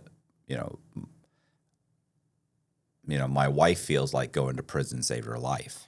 You know what I'm saying? So it's kind, you know what I'm saying? Like, it's like, so for every one of those, there's probably a few that should have never gone. And I also look at the guy who, got arrested. There's this the system, but anytime you throw human beings into the mix of, you could design the perfect system, and if you throw human beings into it, it gets all fucked up. I mean, you look at the guy who was raised in the projects, grew up in the projects, went to these horrible schools, had nothing but horrible people around him, and then ends up going to prison, and it's like, that guy never had a chance. And I met tons of those guys in prison where you're like, you just hear their life story and you're just like, wow, like you've never, and they don't even talk about it like life's been unfair to me. Right. They talk about it like everything's totally cool. They're not complaining. They don't complain. They don't even understand how unfair the situation they're in is. Right. Which, and then they end up in prison. But they can still act, they can still be in situations where they will do the right thing. And I noticed the difference between those types of people, where they even are some of the ones that would get in fights. I remember getting fascinated with, I could watch a situation and go, oh, that's going to turn into a fight. I can feel it. Yeah. Like this somebody took somebody's grape jelly. Not a big deal. But like the way they're going back and forth about it, this is going to turn into a fight. The turtles are going to come in, pepper spray, the whole thing. Somebody's going to get moved. It's the John Bosiak thing where the two guys, I had a buddy who would go in the TV room. We had TV rooms, and there's 12 chairs, and two guys start to bicker, and he would get up and walk out. And so eventually I go up to him, I go, every time something says, you leave, he goes, man, I'm a month away from being in the halfway house. Yeah. He said, I can't get roped into some bullshit between two fucking idiots who are going to go to fight. And then the cops, like you said, the cops come in. Yeah. They're spraying and it doesn't everybody. Matter who started it. They both get in trouble. Or they get in trouble. And then they grab other people around because you were in the room. And you're like, now I'm in the shoe for 6 months or for 3 months for something I had nothing to do with. And then I don't go to halfway house. And of course he was like, and I need a halfway house because he had, like, if I don't get the 3 months halfway house, then they just release me onto the street. I have no money. I have no clothes. I have nothing. I have nowhere to go. Nobody will help me. Yeah. So, because he's one of those guys where nobody's going to help this guy. He grew up with nothing, has nothing, knows nobody. And so I could see people where if they grew up in a violent situation, they're just wired they're wired to be really reactive. So they're easy to provoke, and they will get reactive and get into fights. But they're not at their core bad people. But then there are bad people, and I'm sure you saw a lot of those too, where it's like there are some very bad people who've done some horrific things. And one of the things that made me so pissed off was some of the people who were, I would say, at their core bad people would intentionally provoke the people that clearly had mental health issues and were very reactive and kind of irrational. Everybody knew they had mental health issues. They would have been in the mental health unit had that unit not been overcrowded. Now they're sending them into our dorm. And they would provoke them into the fight just because almost, I don't know what, it's entertainment. Fun. Yeah, exactly. And then those people would get in trouble. Ugh. And there were pregnant women fighting, 7-8 months pregnant, starting fights. Starting fights. Oh, there's some mental illness. 7 or 8 months pregnant. Yeah. And I'm watching and going, oh my God, oh my God, oh my God. Like, is her belly going to get hit? She doesn't seem to care. Yeah. Really, really fucked up shit. I remember one time I was reading a book, and these two women started to go at it on either side of my bunk. And at one point I'm like, and it starts to escalate, and I just lean down, and they start like, like the girl fighting like over my head. I'm reading the book, and I'm like, oh God, I just lean down, and they're like going at it over my head. And then eventually they break up. That one didn't quite escalate into the pepper spray and the Ninja Turtles coming in. But the Ninja Turtles, this is so funny that you would know the Ninja Turtles. That is such a funny thing for you to say. Yeah. You don't look like somebody who's supposed to know that. Yeah. Or saying pepper spray or all the things, half the things that you've said. You get out, like what do you do when you get out? As far as like work? Yeah. Like, yeah. What is that situation like? And you didn't get halfway house, you just walked out the door. No. Yeah, no, I didn't walk out the door, but yeah, there was no halfway house thing. I always think of those places relating to substance abuse because that's another element of the whole jail population, especially at Rikers. There's a ton of people there who are there with hardcore addiction, substance abuse issues. So that's also something that like I learned a lot about while I was there. And the methadone, everybody's on methadone there. So they come in and they're like, methadone, and half the dorm gets up and they go down and get methadone. They give them methadone. Yeah. And I don't think they even try to like wing them off. No, they're just going getting methadone, and And I remember being like, why are they standing there like that? And they look like they're going to fall over, but they don't. And now, I mean, I've seen it occasionally on the street or whatever, but it's like, it's like they look like they're going to fall over, but and it was always happening when they came back up from methadone. They're like. But they never, and I'd go, oh my God, they're gonna, nope, they don't fall, but they don't fall. It's a weird. In the federal system, they don't give them, they're not giving them anything. You're just done. They don't want to give you IV, they don't want to give you ibuprofen. Yeah, no, at Rikers, they're giving everybody methadone. Yeah. And That's insane. somebody gave me this huge teddy bear once, but it was very floppy. And so no matter how you positioned it, the teddy bear was like this. And I started calling it the methadone bear because it just looked like a bear on methadone. Nodding out. Yeah. So, I mean, eventually I finished my time, read a lot of books while I was there. Right. I wrote mostly stories about what was happening. You know, anytime something totally bonkers would happen there, I'd write it in a letter and mail it out so I could get it on the other side. So, yeah, when I got out, I had moved into an apartment in Harlem, so I was living up there. Got out. I was working for somebody that I knew from the past. I started to do that again. I could work mostly from home, but I knew I was going to eventually write a book. I mean, I knew I needed to write my story, Right. And I knew it was probably going to take a while. Why not be a chef somewhere, or try and be a chef? Or you think that's just Well, so from my perspective, I come out and the part of what, so I come out and this guy's gone, Mr. Yeah. Fox, whatever. He's never going to repay a penny of anything. Like, I'm aware of that. He's never going to. What is your restitution? There was like $800,000, and then what the employees weren't paid at the end, and plus I think they bump it up by a certain amount or whatever.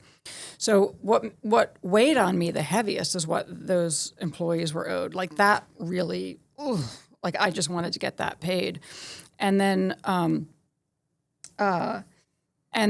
there's a lot of people that had I had borrowed money from, or that it wasn't part of the restitution, but I feel like a personal moral. I just feel like I'm responsible. I got to make that money back. Mm-hmm. I'm one of those people where if I started a business, raised money from investors, and the business just didn't make it, it just failed, nobody really liked the company, I would probably feel so responsible that I would feel like I had to somehow earn money to pay those people back. Like, ugh.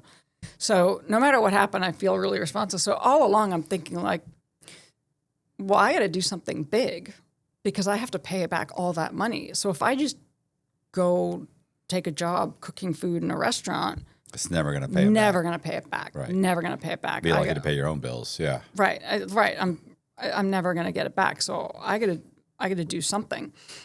But I ended up stepping into another total disaster situation, because I'm thinking, my story, it was in the tabloids. It's very public. Nightline had wanted to do a thing.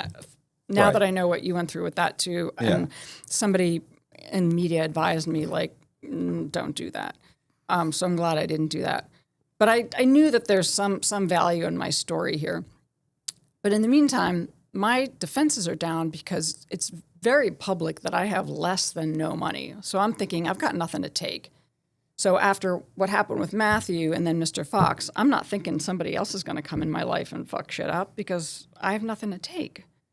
But somebody came into my life. Oh my God, I know what you've been through. I'm going to help you. Blah, blah, blah, blah. I'm going to help you with this. I'm going to help you with that.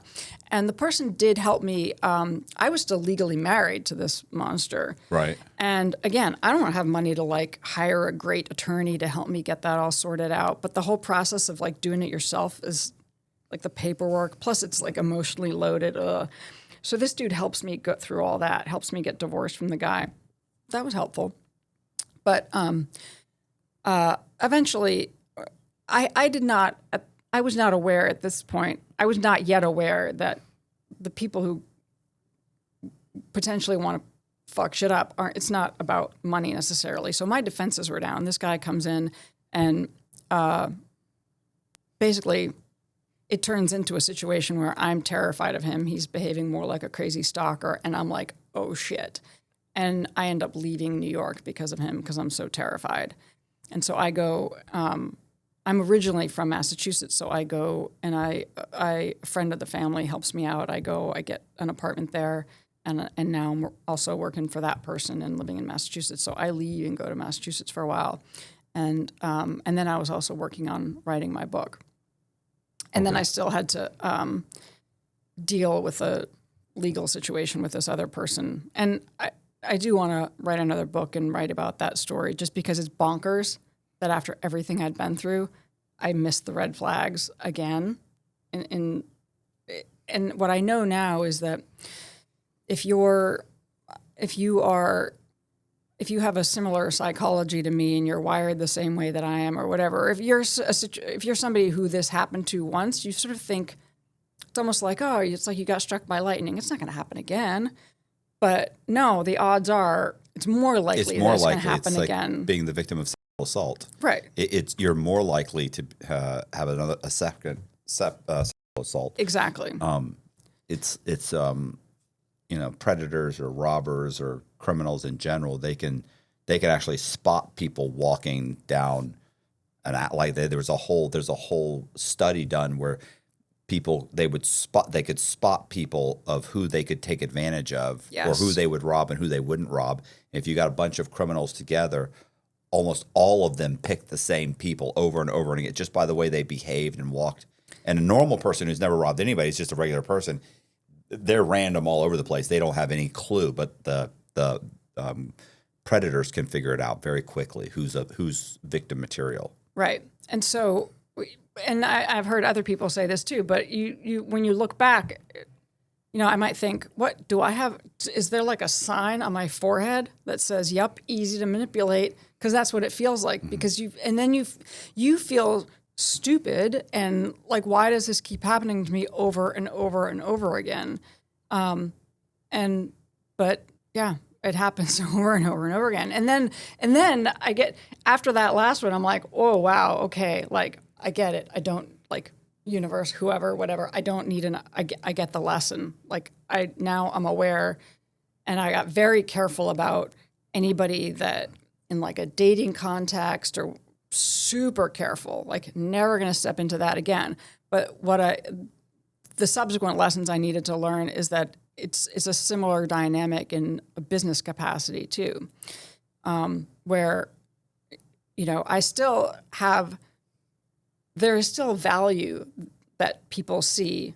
And I mean, that's kind of what happened with Bad Vegan. It's like, oh, this is we can turn this into a big story and extract a lot of value out of this, and she's not going to know, So, so I had to subsequently learn some additional business level lessons too, where it's like a similar dynamic of we could dupe her, we can take advantage of her, she's not going to realize it. So that happens too. So that some of that happened later on as well. Did anybody approach you like to be like a spokesperson for, a vegan brand or anything like that? Well, but if you Google me, the tabloids are going to come up. The tabloids on the other side of this, they read off the indictment as if it's fact, and they're like, oh, she ran off with this money. Like, she's the vegan Bernie Madoff. That's what the tabloids called me. I know, but if you're just a spokesperson, then you're just getting a check. And you're not asking an investor to give money.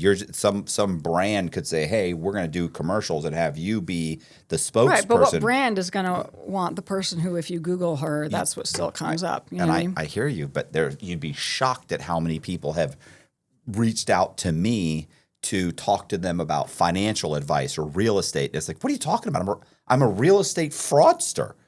And you want me to teach a seminar on how to invest in real estate? Like, my experience in real estate thus far has all been predicated on fraud. Like, are you?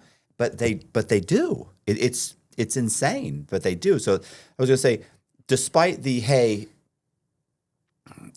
I've got this insane story, other than that, you still had begun to build a brand.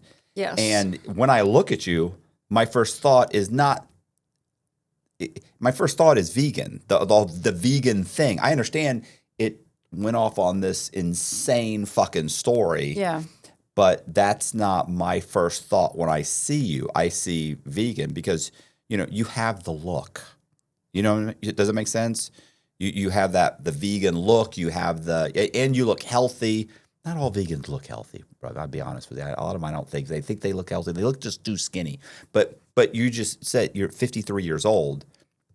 You don't look like a 53-year-old. So I would think that somehow you could maybe turn that into something. Or maybe you just have such a bad taste in your mouth from the whole thing. You're just like, you know what? I'm done. You know what I'm saying? Like, I don't want anything to do with it. I hear what you're saying, and I think that if I were wired differently, so when I was building my business, I was both behind the scenes, and then I would have to, I would represent the brand. I would do some interviews, but back then, podcasting wasn't a big thing. Right. Instagram wasn't a big thing. Instagram was like photos.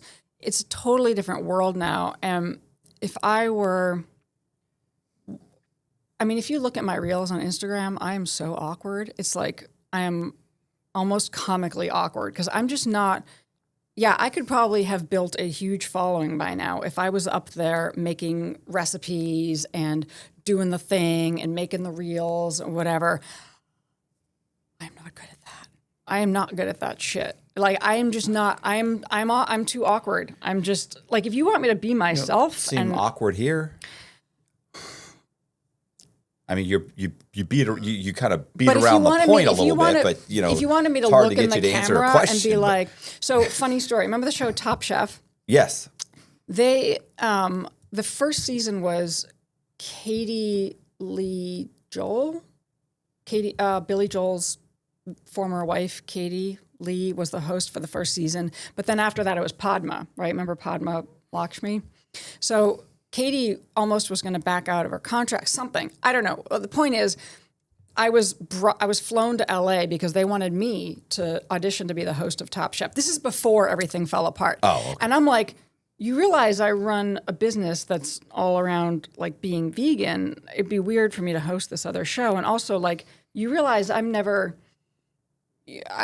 made appearances on other people's shows. I've been on camera in an interview scenario, but I've never been like the host of anything. That's not my jam. Oh, but you'd be perfect for it. They flew me to LA, and I'm like, and the whole time I'm kind of going, all right, I'll fly to LA, but like, I'm not, oh no, we could train you to do it. I'm like, I'm not. And also I couldn't take time away from my business. So point is, I flew there, and they did somewhere there's tape of me going, welcome to San Francisco, because I could memorize the lines. Yeah. I could memorize the lines, recite them, but I am so awkward. But they did train me to get me better at it. But I mean, I was never cut out for that role. So point is, I'm not like I couldn't be like hey, hello, come, welcome to this show. Today we're going to talk about blah, blah, blah, blah. I can't do that. I do it all the time. I'm horrible at it because I can barely read. So, I mean, I basically have to read the sentence 3 or 4 times and memorize it. And then I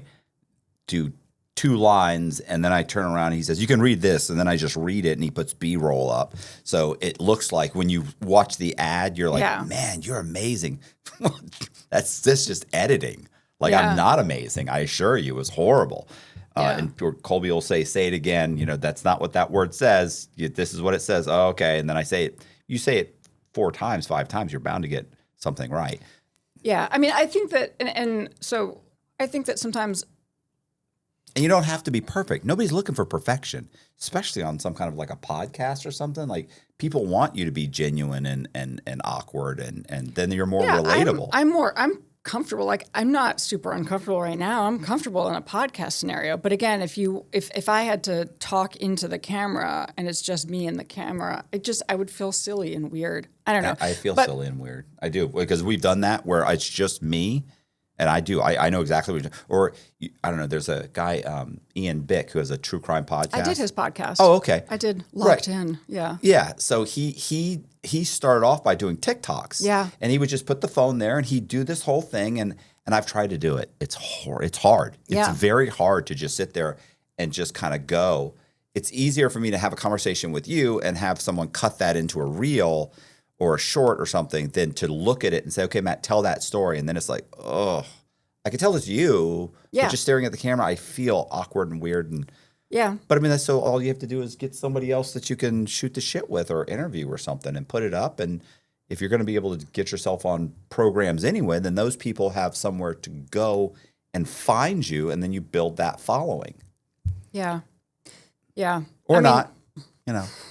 Yeah. There's, well, what I've wanted to do all this time is to bring the business back, to rebuild the business, because the brand is there, the audience is there, Right. all the people who are. What really meant a lot to me when I was in Rikers, when I did my time, is that I got a ton of letters, I got a ton of mail. People sent me tons of books and things, but I was getting letters from our regular customers, and what was really heartwarming is they knew me enough to know that whatever happened, like even if they didn't understand what happened, they knew something really messed up had happened and that I had not intended for any of this to happen. And so those people are still, all of those people were the sort of committed, love the One Lucky Duck brand. We're ordering products online to be shipped to them wherever. Like our hardcore customers still loved the brand. And even now, I mean, anytime I would post something about maybe reopening the restaurant, everybody's like, oh my God, if you reopened, I'd come back. I'd fly from here over. You got to reopen. And the space is still there. So it's theoretically possible that I could rebuild the business, which not only because it would be amazing for that business to exist again, and it should exist again. But now there's this added layer of the story of what happened, Yeah. and the idea that monster, through me, and yes, I'm responsible. Like it completely got destroyed. But for him to have not won, and for me to be able to rebuild and bring it all back, is something that a lot of people who have been in a variation of my story, it means a lot to a lot of people that I could come back, get it all back, that guy didn't win in completely destroying me. So that's more than anything been the goal, is to bring the business back. But again, I've been a bit back in that situation that I was in before, where a lot of not right people see that opportunity as well, want to, instead of just collaborate and genuinely bring back the business as it should be, want to sort of come in, take over, take it, exploit it, or extract all the value. And so I've been in a bit of that situation again, where I have to be very careful about how I move forward. You're kind of in negotiations now? Just in a very uncomfortable limbo state of I don't really know what's going to happen and what's going to sort out. And there are, investors who are willing to participate, but a lot of messed up stuff has happened in the last couple of years that unfortunately has drained a lot of my energy. And similar to before, needing that right partner who has the right integrity, is in it for the right reasons. And it doesn't have to, it's not the financial side of it, not that that's not an issue as well, but I'm very aware at this point that it would not be wise for me to be in a situation again where I'm responsible for everything, I'm overwhelmed, and I'm also vulnerable to somebody coming in and, taking advantage of the situation. So it's a matter of having an operational partner, Right. Who from a business perspective, who has integrity, and where the ideal situation where I'm in the role of almost like a creative director, because that was really, people would always tell me, oh my God, that restaurant was amazing and nobody's ever made food like that and your products were so good and you're a genius. And I'm like, no, I just was really good at curating the right people, bringing in the right people. The people that I hired, that I worked with and promoted, they were really talented at creating a lot of these recipes. It wasn't me. I'm not the genius coming up with this shit. I just recognized what was quality and what was good and created this beautiful environment where people worked for 10 years. And so I would like to be able to recreate that, but I can't do it all myself, you know? You got to switch it to the Steve Jobs of vegan cuisine. Because nobody thinks Steve Jobs made one of those iPhones. Oh, yeah. You know, he just knew. Well, he had the vision. He has the vision. This is the way it needs to look. Well, he's also known for treating people not well. Well, that's, you know. But either way, he's the one who had that vision. And so, yeah, I kind of am that person. And a lot of times people think, oh, it's too idealistic. And I still have that same goal as before, that I would like to help shift things and do my part. I was going to say maybe because opening that restaurant is probably that's a big investment, right? That's not like, hey, I need somebody to give me $100,000. That's at least $1 million or so, and I'm probably way low because I'm thinking Florida. Yeah. Right. So that's probably a super huge investment for somebody. Well, I mean, it would be for me. It's probably nothing for somebody else. But I was thinking about, did you ever see Working Girl? Working Girl? That's with Melanie Griffith. Yes. Yeah. And at one point, she kind of, I forget anyway, there's just this one point where this guy has this huge idea he's trying to buy up like TV commercials or something, or TV stations or something. And she comes in and she explains why buying up radio stations is a better idea. And he sums it up by talking about how there was a 18-wheeler that was trapped beneath you know what I'm talking about? You ever heard the story? There's an 18-wheeler that's trapped underneath an overpass, right? Like it was too big to get under the overpass. It gets wedged in there, and and then they call in these engineers, and they call in all these people from the state troopers, and they call in these people from the trucking company, and they call in all these people from the highway division, and all these people are trying to figure out how to get this thing. And as they're rerouting traffic, there's a little boy in the back of a pickup truck or something, and he leans out and says, "Why don't you just let the air out of the tires?" Yeah. And that was what it took to turn it into. And so, you know what it makes me think of is that instead of rebuilding, and this is probably nothing, it's probably maybe a bad idea, might be a great idea, is that we interviewed a guy the other day who has the vegan trucks. Vegan food trucks. On the Run Vegan or something like that. Yeah. On the Run Vegan, yeah, is the name of his food truck thing. And I think he's got like 7 or 8 of them in Miami. They're all over the place. Yeah, he's kicking ass. There's I'm trying to remember if I wrote it. I think I wrote it somewhere. There's a line somewhere where I say the next person who tells me to open a food truck, I'm going to punch in the face. Well, like that's why we have this distance. I know exactly right. I can't quite reach. It's not. I get it. I get that. But anyway, I mean, but why would it be a bad idea? I understand it's not it's not the restaurant, which was amazing, but.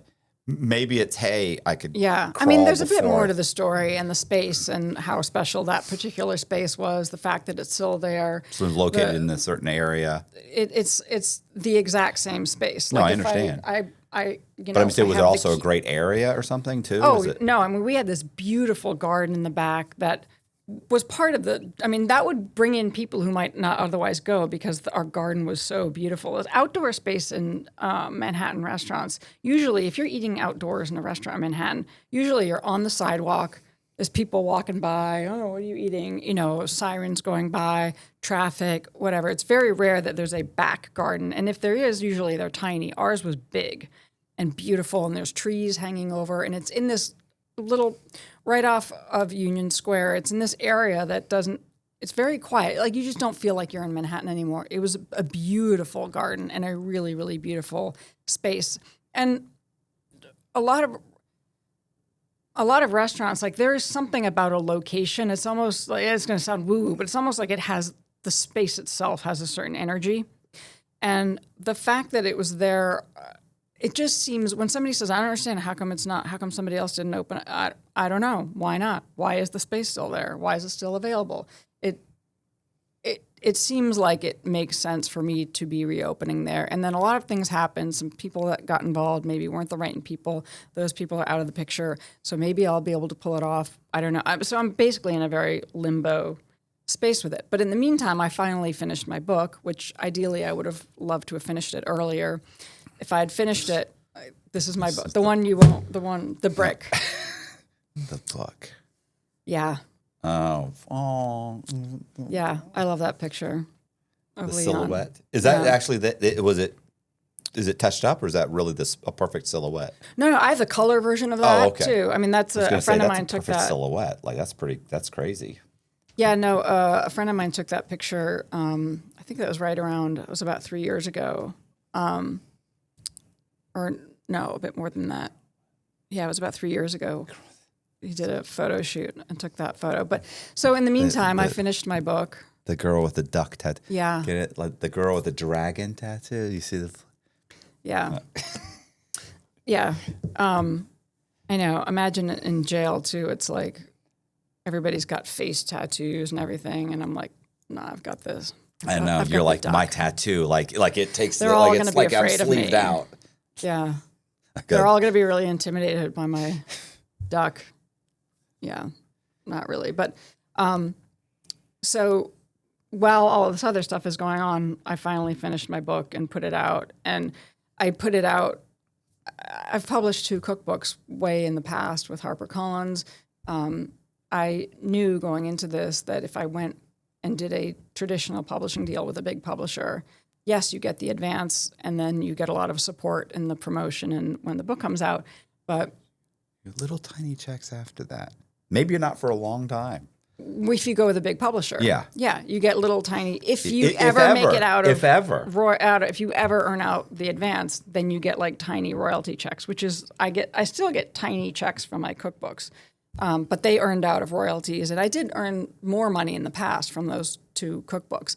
But now, I mean, they're 2005, 2009, they're so old and basically almost out of print. But and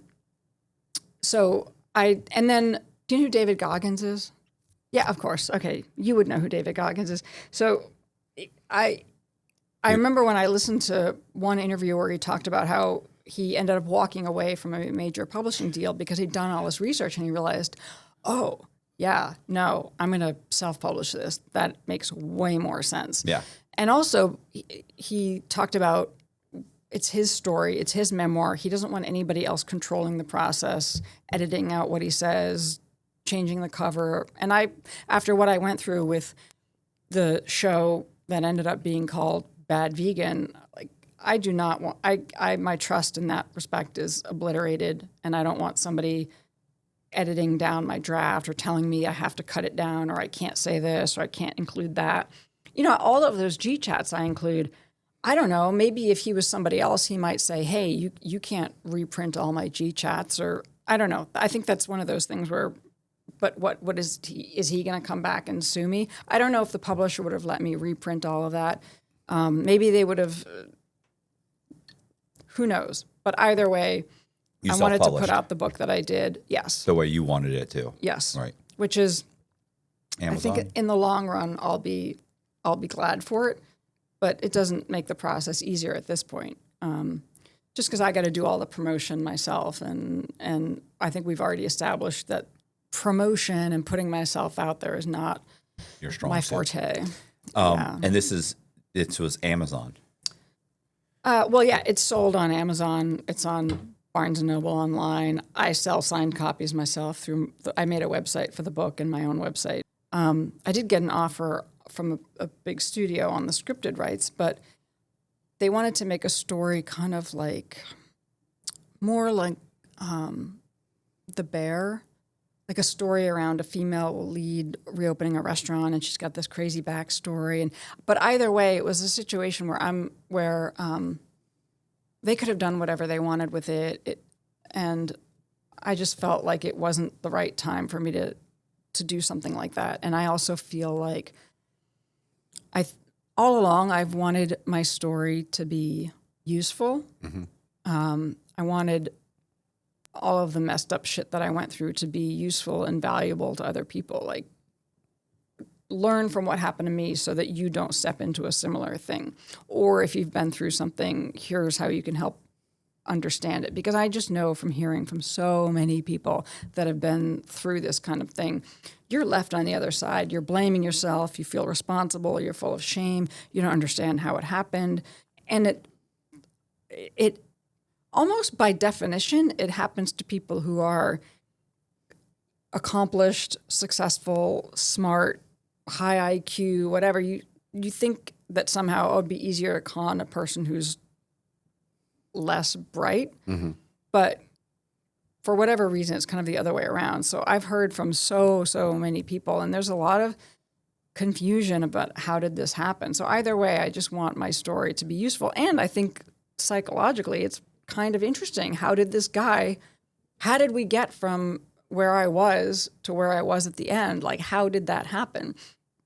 And I think there's entire chapters that I cut out of my book that would make for really, really good scripted scenes, but they were harder to tell in a narrative. But all of those nonverbal ways that you could depict something in a scene would be really great. So there are chapters that I cut out that I know could go into a scripted thing. It's a very long-winded way of saying that I wanted to hold on to those rights in order to, if that's going to happen, it ought to be done well. So where's Mr. Fox now? So after Bad Vegan came out, and then somebody reached out to me about doing some sort of a follow-up series, and I initially didn't want to participate, and I didn't, so I said I didn't want to do it. Then I realized they were going to make an episode or two about Mr. Fox anyway. And it's Elizabeth Chambers, who she had been married to Armie Hammer. She had done some journalist stuff before. Either way, she's the one who was hosting this show that is called Toxic. It came out, I think, earlier this year. And there's a few episodes about other stories, but then episode 5 and 6 are about this guy, Mr. Fox, Anthony Stranges. Turns out what she reveals through the show is that he married somebody, changed his name to Anthony Knight. But that series goes into what he was doing after my story and kind of where is he now. And she ends up, in those 2 episodes, she ends up tracking him down and confronting him on camera, which is like, I always tell her, I'm like, she's got like balls of steel. Like, she runs up to him and gets in his face and tracks him down. When she finds him, he's in Arizona. But heartbreakingly, seemingly doing a variation of what he did to me to somebody else. And that's why I was saying you should watch that show Toxic, because they get that woman on the phone and she's kind of denying everything. And you would think that, again, it's like pulling out somebody out of a cult. You'd think that if you just went, hey, you realize the guy you're with is a total con artist, right? You realize you're in a cult, right? You got to get out of it. No, it's not that simple. It's not that simple. So anyway, basically, he's doing the same thing. And he did a number on a bunch of people in between. Some of those people reached out to me. So, he's obviously going to keep doing variations of what he did to me to other people. Yeah, I've met quite a few guys like that are in prison. They just go. It's just going to prison every once in a while as a part of. It's for them. It's like an inconvenience. There's nothing devastating about it. It's just like, oh, this is kind of a pain. So I feel like the year that he spent at Rikers, for him was probably like, well, it's kind of a pain in the butt, But it's just it's just par for the course. This is just part of doing business. Every once in a while, I'll get grabbed and thrown into. Yeah, and what I appreciated about that show, Toxic, which I did end up when I realized she was trying to track him down, and I was like, well, if I can help you, I will. Like, here's what I know, and then I did some stuff on camera for them. But what I appreciate about that show is she does focus on how these people seemingly get away with what they do over and over and over again, or they get away with like probation or a slap on the wrist because they're very good at doing things in a way where they're not necessarily breaking the law. I mean, people have said to me now, like, well, if people could find him, couldn't he be prosecuted for this or that? And it's like, not really. No. Did you see the Tinder swindler? I have not watched Tinder swindler. Serious? I know. Oh my God! How could you have not watched that?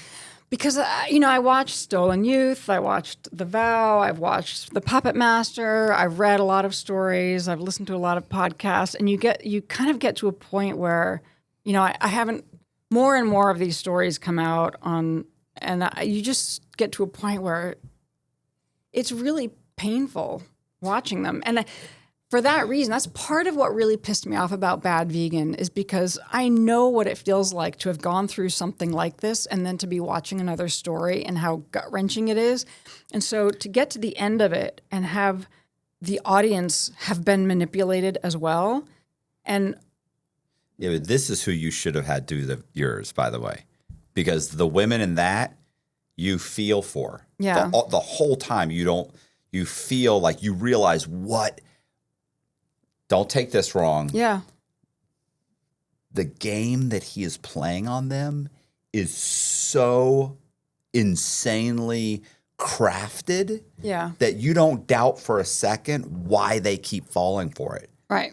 There are times when you feel like, okay, now wait a minute. Now he's telling you to lie to this person to American Express to get that he's giving you false documents to prove that you make this much money so you can get the loan to give to him. So you do realize at some point it's like, hey, at this point, you stepped over the line. You should have said, hey, wait a minute, I'm not going to provide. In Tinder Swindler? In Tinder Swindler. No. But similar. You're telling people things that he's telling you to say to get them to give you the money, but they're actually getting loans from institutions where he's providing them with documents and saying, well, yeah, and they're like, well, wait a minute, this is fraud. Is this fraud? No, because technically you are an employee. I'm now hiring. I am paying you this much money. You will be receiving this. So this is no longer fraud. And then she's like, oh, it's kind of like you feel like saying, come on, man, that's fraud. Like he hasn't cut you that. He hasn't paid you that money yet. He hasn't this, he hasn't that. But they're kind of like, well, this is his world and he understands how this works and I don't. Clearly he's successful. He's flying around in this private jet. He just flew me and the great thing about is that these women are so taken in and you can see it because he's flying them into, and I don't know if it was Paris or not, or France or where he's flying them into the UK. He's flying them into, or let's say into London or Paris or Rome. And so you're thinking, of course they think he's loaded. He's on a private, but he's really stealing from this shit to this. And that's why because he's got multiple people, you realize right away, like you for not for a second do you, well, 1 or 2 seconds, but you do think to them, you're like, of course they're falling for this. Like he appears. I think that's probably part of the reason why I know it might, on some level, it'd be hard for me to watch some of that stuff because of what you just said. You just said whoever made that should have done your story. If they would have crafted it. And having written, I know that I can tweak. You can tweak subtle things. I can tweak 1 or 2 things and still be accurate, by the way. Pete jokes about this all the time. He's like, what does he say? True, but misleading. That's true. What you said is true, but it's misleading. And I always use the example of saying, he stole nearly $1 million. Now, when you tell Colby that story, you're going to say he stole $1 million. But the truth is, he stole $650,000. Somebody else would be like, that's not nearly $1 million. Sure it is. What's nearly $1 million? That's nearly $1 million. I can say nearly $1 million. I'm not, it's true. Yeah. It's misleading because I know when you continue that, you're going to say $1 million. So there's lots of little tweaks, things you can say. You cut it here, you leave this, little things that make someone sound much worse than they actually are, or you've altered something subtly. And editing is amazing. Oh, I mean, editing is everything. And if somehow I did it over again, I would have, if I had recorded so I sat for one day was 12 hours, the other day was almost as long. There were 2 separate interviews that I did for So what like 20 became hours of videos. Bad Vegan. Yeah, a ton of video. I mean, and then they edit it and condense it and do whatever they want to do with it. If I could go back, I would have recorded all of that audio. So at least I could show that the part where they talk about why I married him, they spliced the audio there and made it look different than it really was. And then a director I've been working with now and looking back, and I don't like to go back and watch it, but there's places where I couldn't, now I can prove that they moved the audio around in the end because I have that original audio. But my interview, there's places where, you know, he might ask me a question or something and I say, I don't remember, or I don't know. And I'm like, did I really say that then? At that or moment? Did I say something else? Right.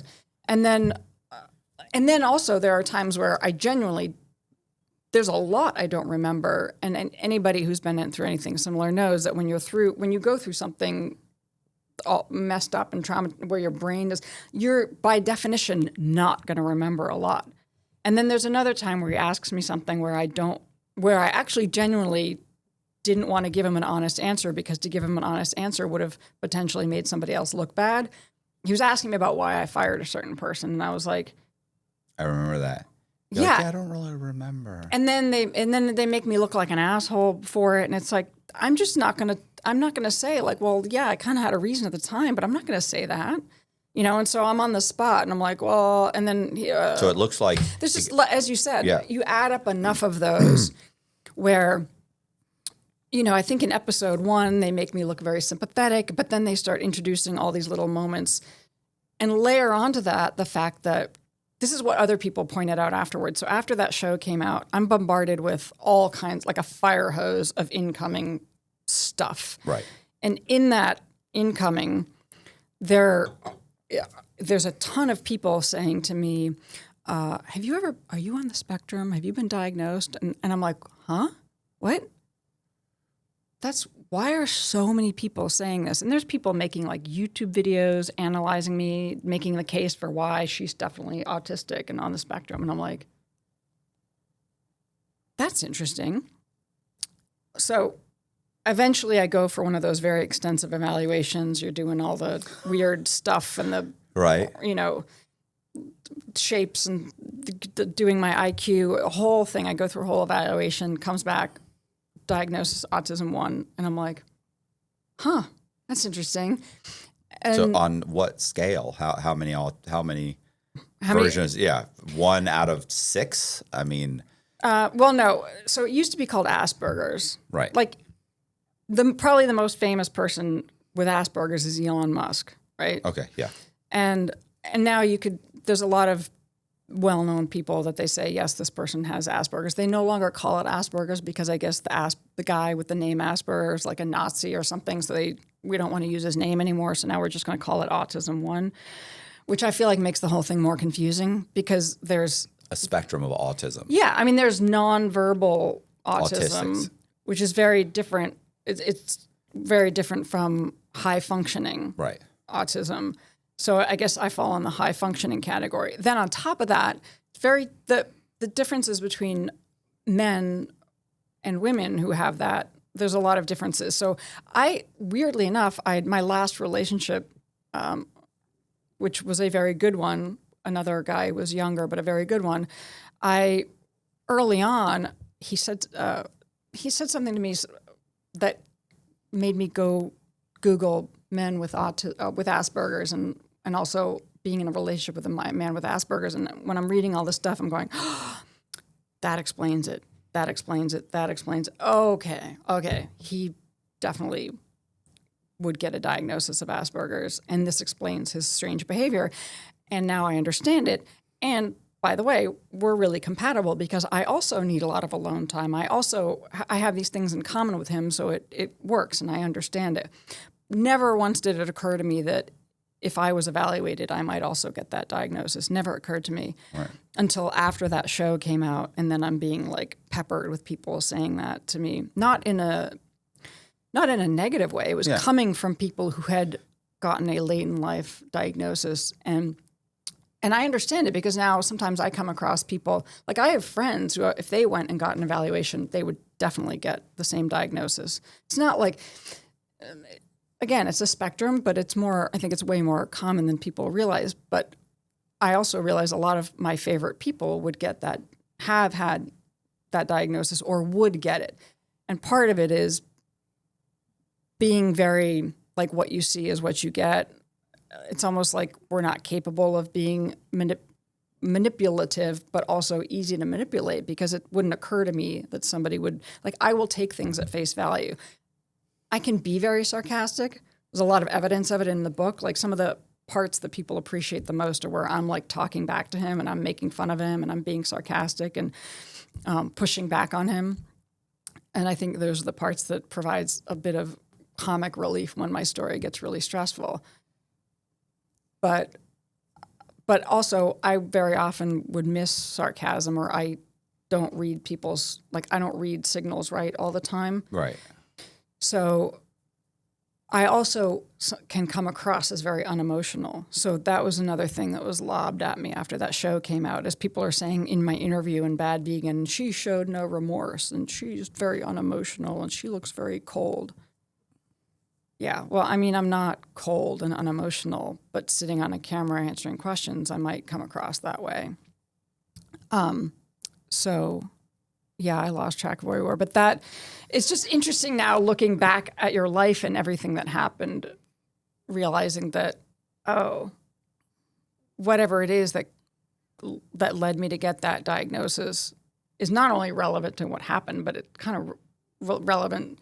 It explains a lot of what happened throughout my entire life, even, how I felt in high school and, and probably like my weird, you mentioned that I had blue hair that made you think I was vegan back then, Right. But I just felt like a misfit. And I think when I shaved my head and colored it blue and green, I think that was my way of having the outside match how I felt on the inside in some way. But it's weird because it seemed incongruent with being shy and not really wanting to bring attention to myself, yet I did.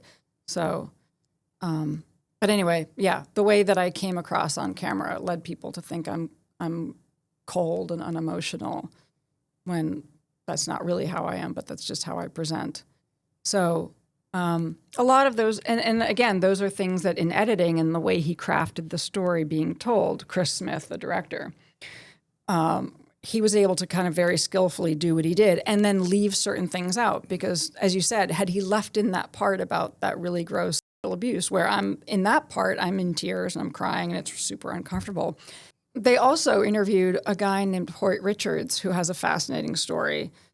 I think they're making a docu-series about his story, but he was a Princeton graduate, male model. He was in the era of like Cindy Crawford, Christy Turlington, when supermodels became a big thing. Right. He was like he was one of the dudes. They weren't as famous, but he was walking the runway with those big name models, making the entire time he was in a cult, giving all his money to this guy. They were making him, he would get off the runway in Milan, come back, give all his money to them. They would make him scrub the bathroom floors. And he's believing that they are all, I don't remember what the story was, but believing that like somehow they're all going to be beamed into outer space. It's like a story that seems so hard to believe, especially because he's this articulate, very bright guy, came from a good family. He had been an athlete too. And yet somehow he believed all this stuff and gave all his money to this guy. And it's really hard to understand. So they also interviewed him. And I was told. Cut that out. Yeah, they didn't use any of it because it would have validated what happened to me, but they didn't want to do that. They wanted to create a narrative where did you ever see Where you were complicit somehow. show called The Jinx? Yeah.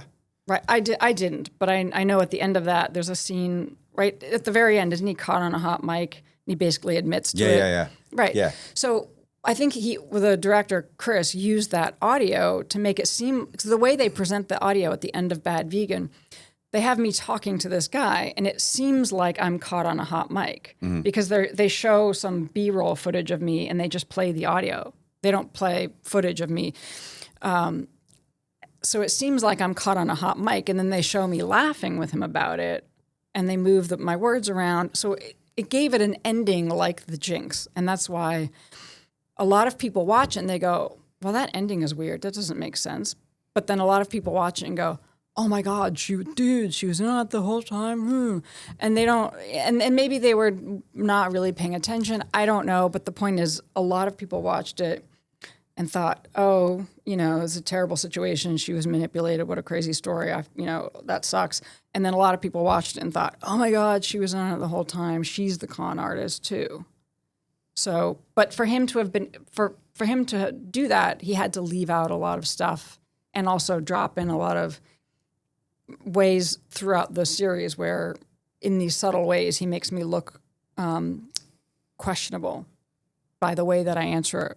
By the way he shows me answering a question, it makes me look like maybe I'm not telling the truth, or maybe I hesitate, or I don't know. That's like him crafting it in a way that he did. No, what I was thinking to myself, and I can bring it up again when we get to that point, is the whole time I'm watching that. So, I had an American Greed and a Dateline that were both done on me. And they're horrific.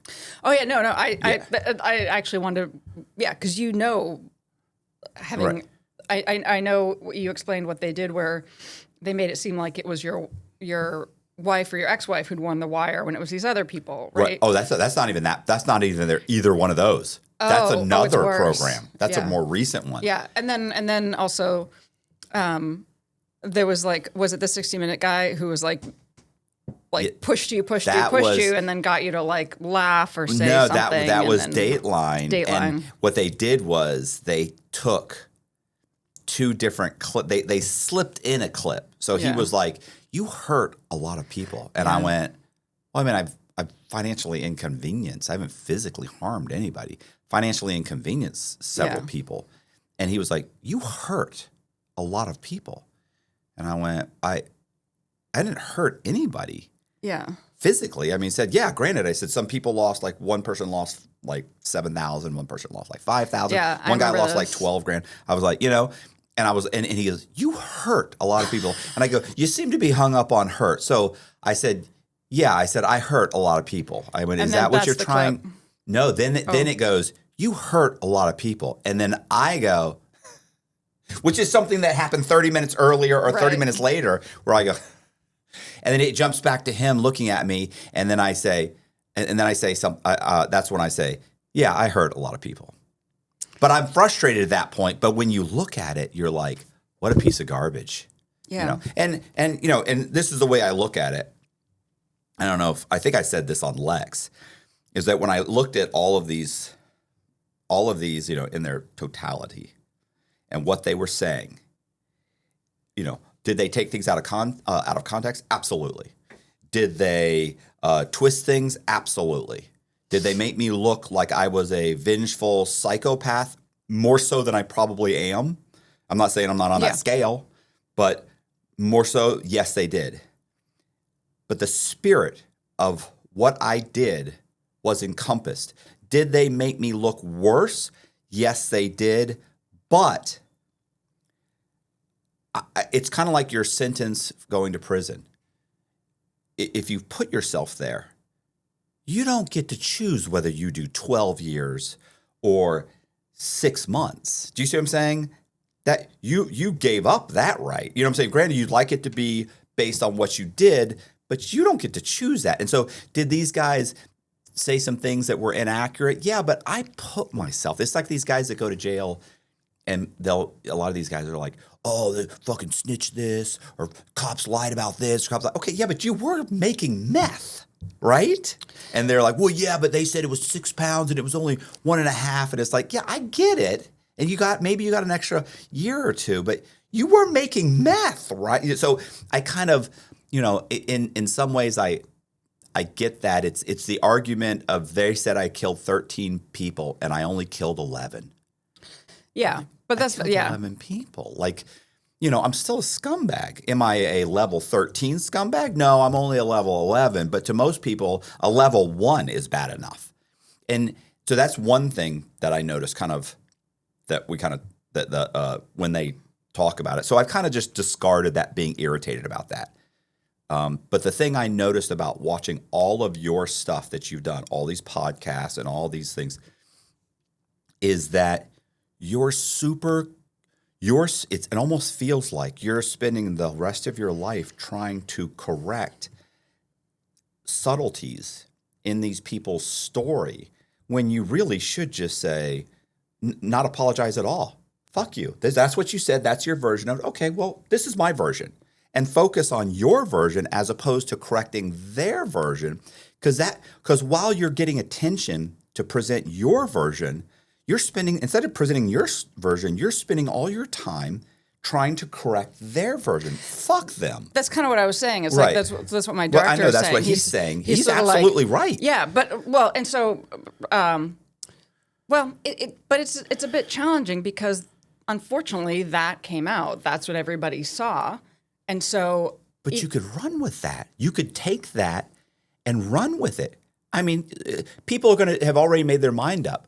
And maybe if they get interested in you as they learn about you and they realize that these things like, hey, that's not quite right. Like what they said isn't quite what she and then the other said. tricky part is that the way that show was made, people watch it through their own lens of their own experiences and they come away with different conclusions. So I also never know what somebody thinks.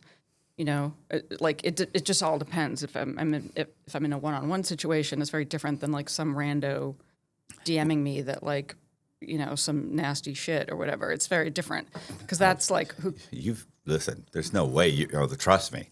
I've gotten the nastiest. I've gotten horrible things. It's on a regular basis. Yeah. Like people say horrific. People are very brave in the comment section. They would say things they would never say to your face. Yeah, it's rare, but every once in a while I'll engage with somebody who says something terrible if I'm like, I don't know, somewhere and I'm just, and I've so often I've gotten them completely turned around where they're like, oh my God, I'm so sorry. I had no idea. Blah, blah, blah. And all they did was read what I wrote on my website and they're like, oh, okay. Right.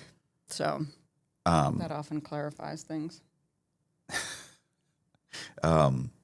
Yeah,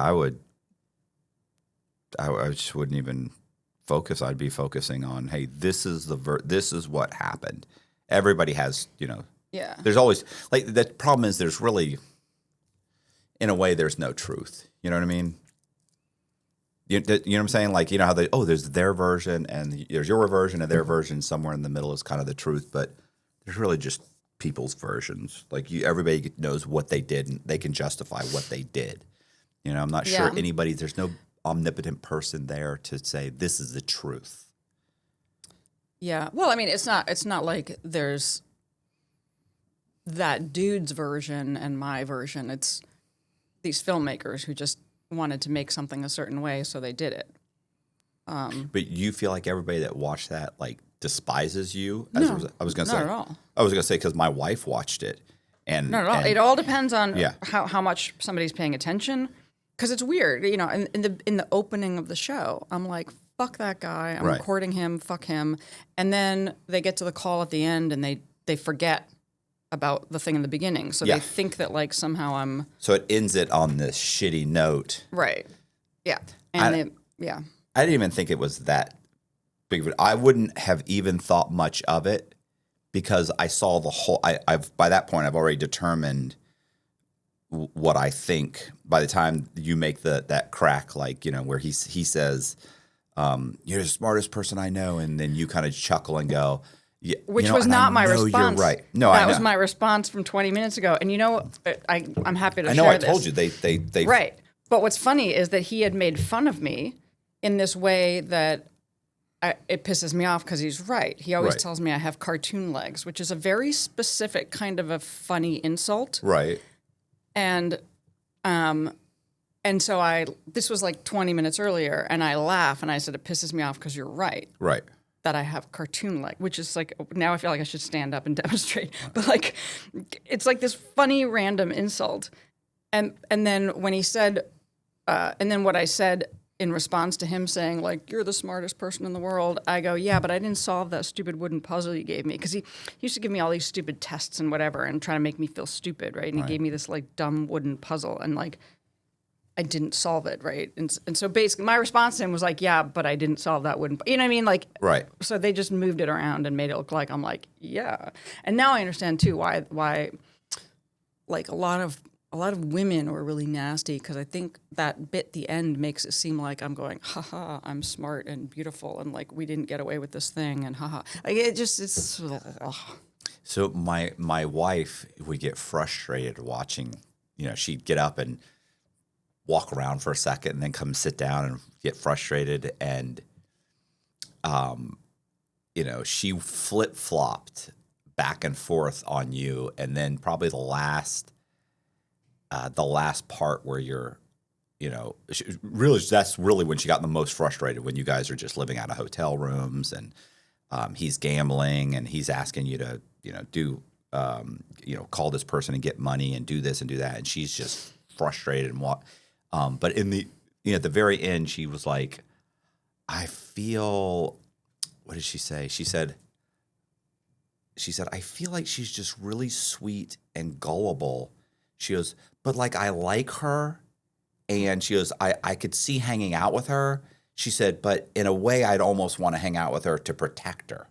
She's like, you know, she said, because I could see her like just randomly, you know, being okay with, you know, some guy coming up talking and she's talking and I'm realizing this is a bad guy. And she's just like, la, la, la, just gullible and believing everything he said. And I'd be like, yeah, we're leaving. And which is funny because I've been the same way with my wife before where she's done things and I'd be like, what are you doing? You don't even know that person. What are you thinking? She's like, well, he needed help. And I'm like, so what? That's his problem. It's 3 a.m. Figure it out. He can walk. He's like picking up some guy on the side of the road. Well, no, but I saw the car. Like, I think his car broke down. He was walking. Well, then he can keep walking. It's 3 a.m. Right. in the middle of a field, you know, of 5 miles of nothing around. You could just disappear. And she's like, hey, you know, yeah. And then he got in the truck. She's like, he was definitely on drugs. I'm like, what are you doing? What are you doing? Yeah. No, yeah. But it's the same thing amount like of, at the beginning of the story where you're saying, where your friends like where you're like just giving away money to homeless people, and your friend had mentioned that like my sister. Oh, is it your sister? Okay. Yeah, she said that when you came to visit her or something. Yeah, she was going to school in Montreal and McGill, and I drove up there and visited her a few times. I mean, I spent plenty of time in Boston. I don't know what was so different about McGill or Montreal, but maybe there were more homeless people or something. I don't know, or maybe we were out drinking, but she had to, I guess apparently I was giving a lot of homeless people money, and she was like, Sarma, you can't give everybody, like, you can't do that. Or, I mean, you could, but, like, it's not going to help. You know, I also listen to a lot of true crime, admittedly. You know, I listen to a lot of, there's a true crime show that I listen to called Just Thought Lounge. I don't know if I think it's got I think the guy's like millions of subscribers, super. And he's like 20, 30. I really actually hate it because sometimes he doesn't tell you what happened. Like, you listen to 35 minutes of this thing, and then he's like, and he's going to trial next month. Like, come on, bro. Like, what do you mean he's going to like, I don't know if this guy did it or not, or if he's going to be found guilty. But listen, I literally listened to, probably out of the last 3, in the last day, 2 women that met some guy at like where was it? I want to say Sam's Club, but I think it was Costco, whatever. Yeah. One of those places. And the guy didn't have money for a hot dog, so she bought him a hot dog, and they had a hot dog, and he seemed really nice. And so she got his phone number because I'm sure he's got like an Obama phone for free or something. And a week or two, and he had a jersey on for some team, I don't know. And then so like a week or two later, she had an extra ticket, so she called him and said, "Do you want to go to the game with me?" And he did. And so she picked him up, and they went to the game, and they had a great time. And she took a selfie with him, and it was so wonderful. She paid for his stuff and everything. And then they came back to her house, and he killed her, and then took her car, and drove around for a couple of days, and then set it on fire, of course. And I just thought, and then so that's one homeless guy. Then the next one was another girl who somebody had said, well, she's always bringing people here, like homeless people and stuff. Like a neighbor said, basically they found her murdered. One of her friends found her hacked to get death in her apartment. And the neighbor said, "Oh yeah, I saw her with some guy that went up thing." And then they thought it was her boyfriend. And no, I saw her, and here's where we saw each other. And she was actually with some guy, and trust me, she'll pick up some guy or some woman, some homeless person, and take him home and feed him. I'm always telling her not to do that. She picks up some guy and takes him home, and he chops her, just butchers her, and then leaves. And I thought, what is going on?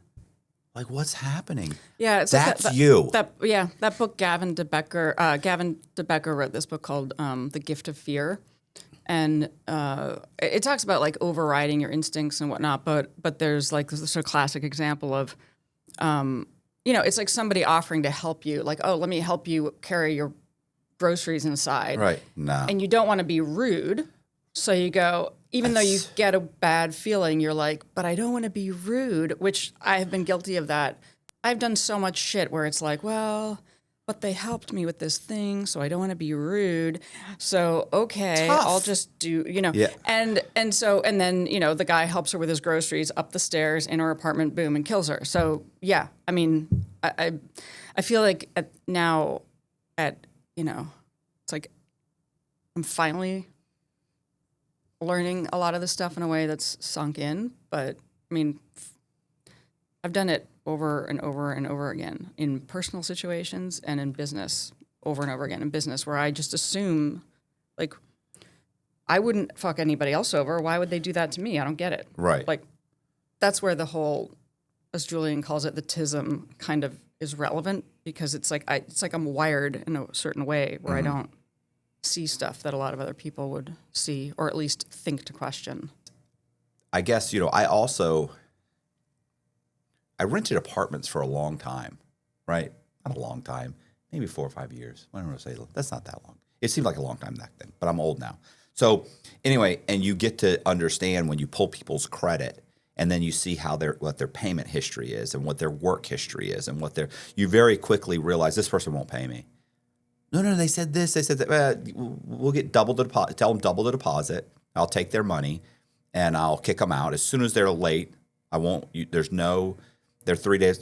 It's due on the 3rd. Oh, okay. Oh, you don't have it. Okay, no problem. Just walk away. We're not gonna have a discussion. We're not gonna. Oh, okay, no problem. Oh, give me a couple of days. Yeah, I hear you. You walk out. You write the 3-day notice. You come back. You stick it on the door. This is Florida, so you could have them out in like 21 days. Like there's no. They better. The only way they maybe could fight it is if they have to try and fight it in court, and they'd better show up with like their kid and an oxygen machine, right, to be able to hold it off even a couple of months.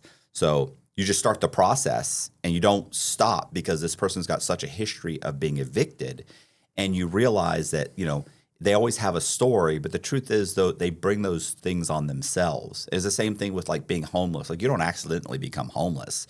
You have to have screwed over every single person that would have helped you throughout your entire life to end up on the street, and gone through all the programs, and then you end up on the street, and then people are like, "Oh, something went wrong," and it wasn't, not one thing didn't go wrong. Many things went wrong, and they ended up on the street, and so that's why when I tend to see people like that, my first thought is how many. And my wife and I will see someone walking along the side of the road, and you see them and they're pushing a cart, and I'll look at them, and I probably said this within the last few days. I looked at her because we both kind of glanced over and looked, because in Florida there's not as many homeless people, as there are in New York. So they're just like kind of like everywhere. And I remember I'll look at my wife and I'll be like, how many things went wrong in this guy's life for him to end up where he's decided he's living out of that shopping cart and living in a tent in the woods, and he's just given up. I mean, how many jobs did he lose? How many, did he have mental problems? I mean, does he? That's the sad part is like the mental problems issue. Tons of them is hard because there's no real help, especially in Florida. There's no help. Yeah, they don't. Help is jail or live in the woods. Yeah. That's your help. When I was at Rikers, a ton of people that came in and out of there were basically kind of, on the outside. They're mostly homeless. Even the homeless guy that I was friends with, he would occasionally get himself arrested, spend a few days, shower, get a full medical exam, 3 meals a day, whatever. And it's like a place to stay for a few days and get some care. Yeah. Or I was going to say in the medium security prison, in the federal prison I was at, because I was there for like 3 years. Well, there was a lot in the low too, but there were guys that had like the amount of people that had like bipolar disorder. Yes. And that really is, they actually had a whole unit for guys like that had mental problems. Yeah. And they had other inmates that would stay with them. So you have 2 units, it's a 2-man cell, and one guy is basically watching the other guy, making sure he washes his clothes, calms down, goes to bed, wakes up early, makes his bed. Yeah. Kind of, because they're just, and that really is, I want to say it's Reagan that closed all the mental hospitals, almost all the mental hospitals. There's almost none left because, and so those people ended up, they just kind of let them hit the street and then eventually commit crime. And then they just hammer them. And they know that if they're in prison, they'll kind of keep them in check, and they kind of just got thrown away. But there's also no fixing them. So that's it's probably cheaper. They probably figure it's cheaper to keep them in prison than it is to give them mental health services. I'm sure there's some bean counter somewhere that said, they're basically, which is like, it's a horrible situation. I mean, it's horrible because there's probably no solution to it. So, but this got off track. When you talked about having done those shows where they moved your words around, then I knew, like, all right, you'll totally understand that the way a similar thing happened with me in that show, where they just completely create a different impression of you. Well, and in a way, and I hate to say this, but I feel like, one, I wonder how much Netflix had to do with that, and 2, it's almost like clickbait. Like they want a good show. And I know you're thinking, but they're doing a documentary. They want to be accurate. Well, they want to be accurate just close enough to the edge where they don't get maybe sued. And if they have to sacrifice you to get more views, right, they will. You're expendable. Right. And the marketing was all pretty gross. There was this whole perpetual pups thing that they did, making fun of me about the dog thing. Right. Yeah.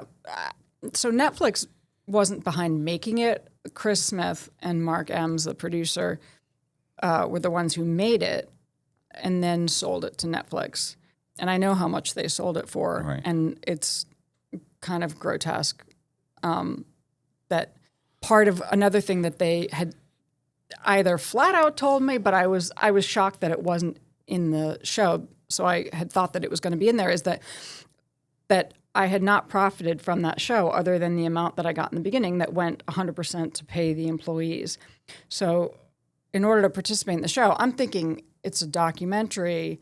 Documentaries traditionally don't pay the subjects, kind of like if a major news organization is going to do a legitimate story, they're not going to pay the subject. So that all makes sense to me. But I had said, look, what weighs heaviest on me is what my employees were owed. I really want to get that paid. It's this much, whatever. Okay, we'll get you $75,000. That went straight to cover what the employees were owed. The employees were paid. That was supposed to be in the show. Yeah. And they left that out. So people are thinking that that makes all of that this makes stuff happened.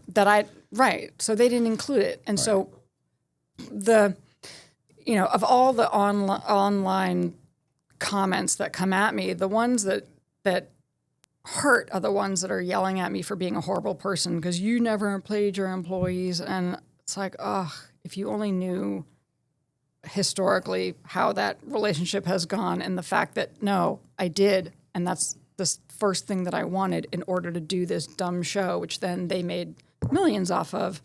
And now I'm sitting here trying to like correct the record. And yeah, but I don't know. They have to live with that. I mean, I doubt they're staying awake at night. No, they're not. Yeah. Again, that's my naive thinking that surely people wouldn't do X, Y, Z because that would be terrible. No. They wouldn't do that. They're telling me it's going to be an honest story, and I'm assuming it's going to be an honest story because they seem nice. And I had previously been friends with this guy, Mark, and Chris seems like a nice guy early on. Like, no. I mean, that's been my harsh lesson over and over again, is just because somebody seems nice doesn't mean that they won't jam a knife in your back and make it look like you did it yourself. Hey, you guys, I appreciate you watching. Do me a favor, hit the subscribe button, the bell so you get notified of videos just like this. Also, we're going to leave all of Sarma's links in the description box. We're also going to leave the link to her book so you can get it on Amazon. Really appreciate you watching. If you want to be a guest on the show, we're also going to leave our website. You can go to the Be a Guest page and you can fill out an application and leave a short little video and we will get back with you. Thank you very much. See ya.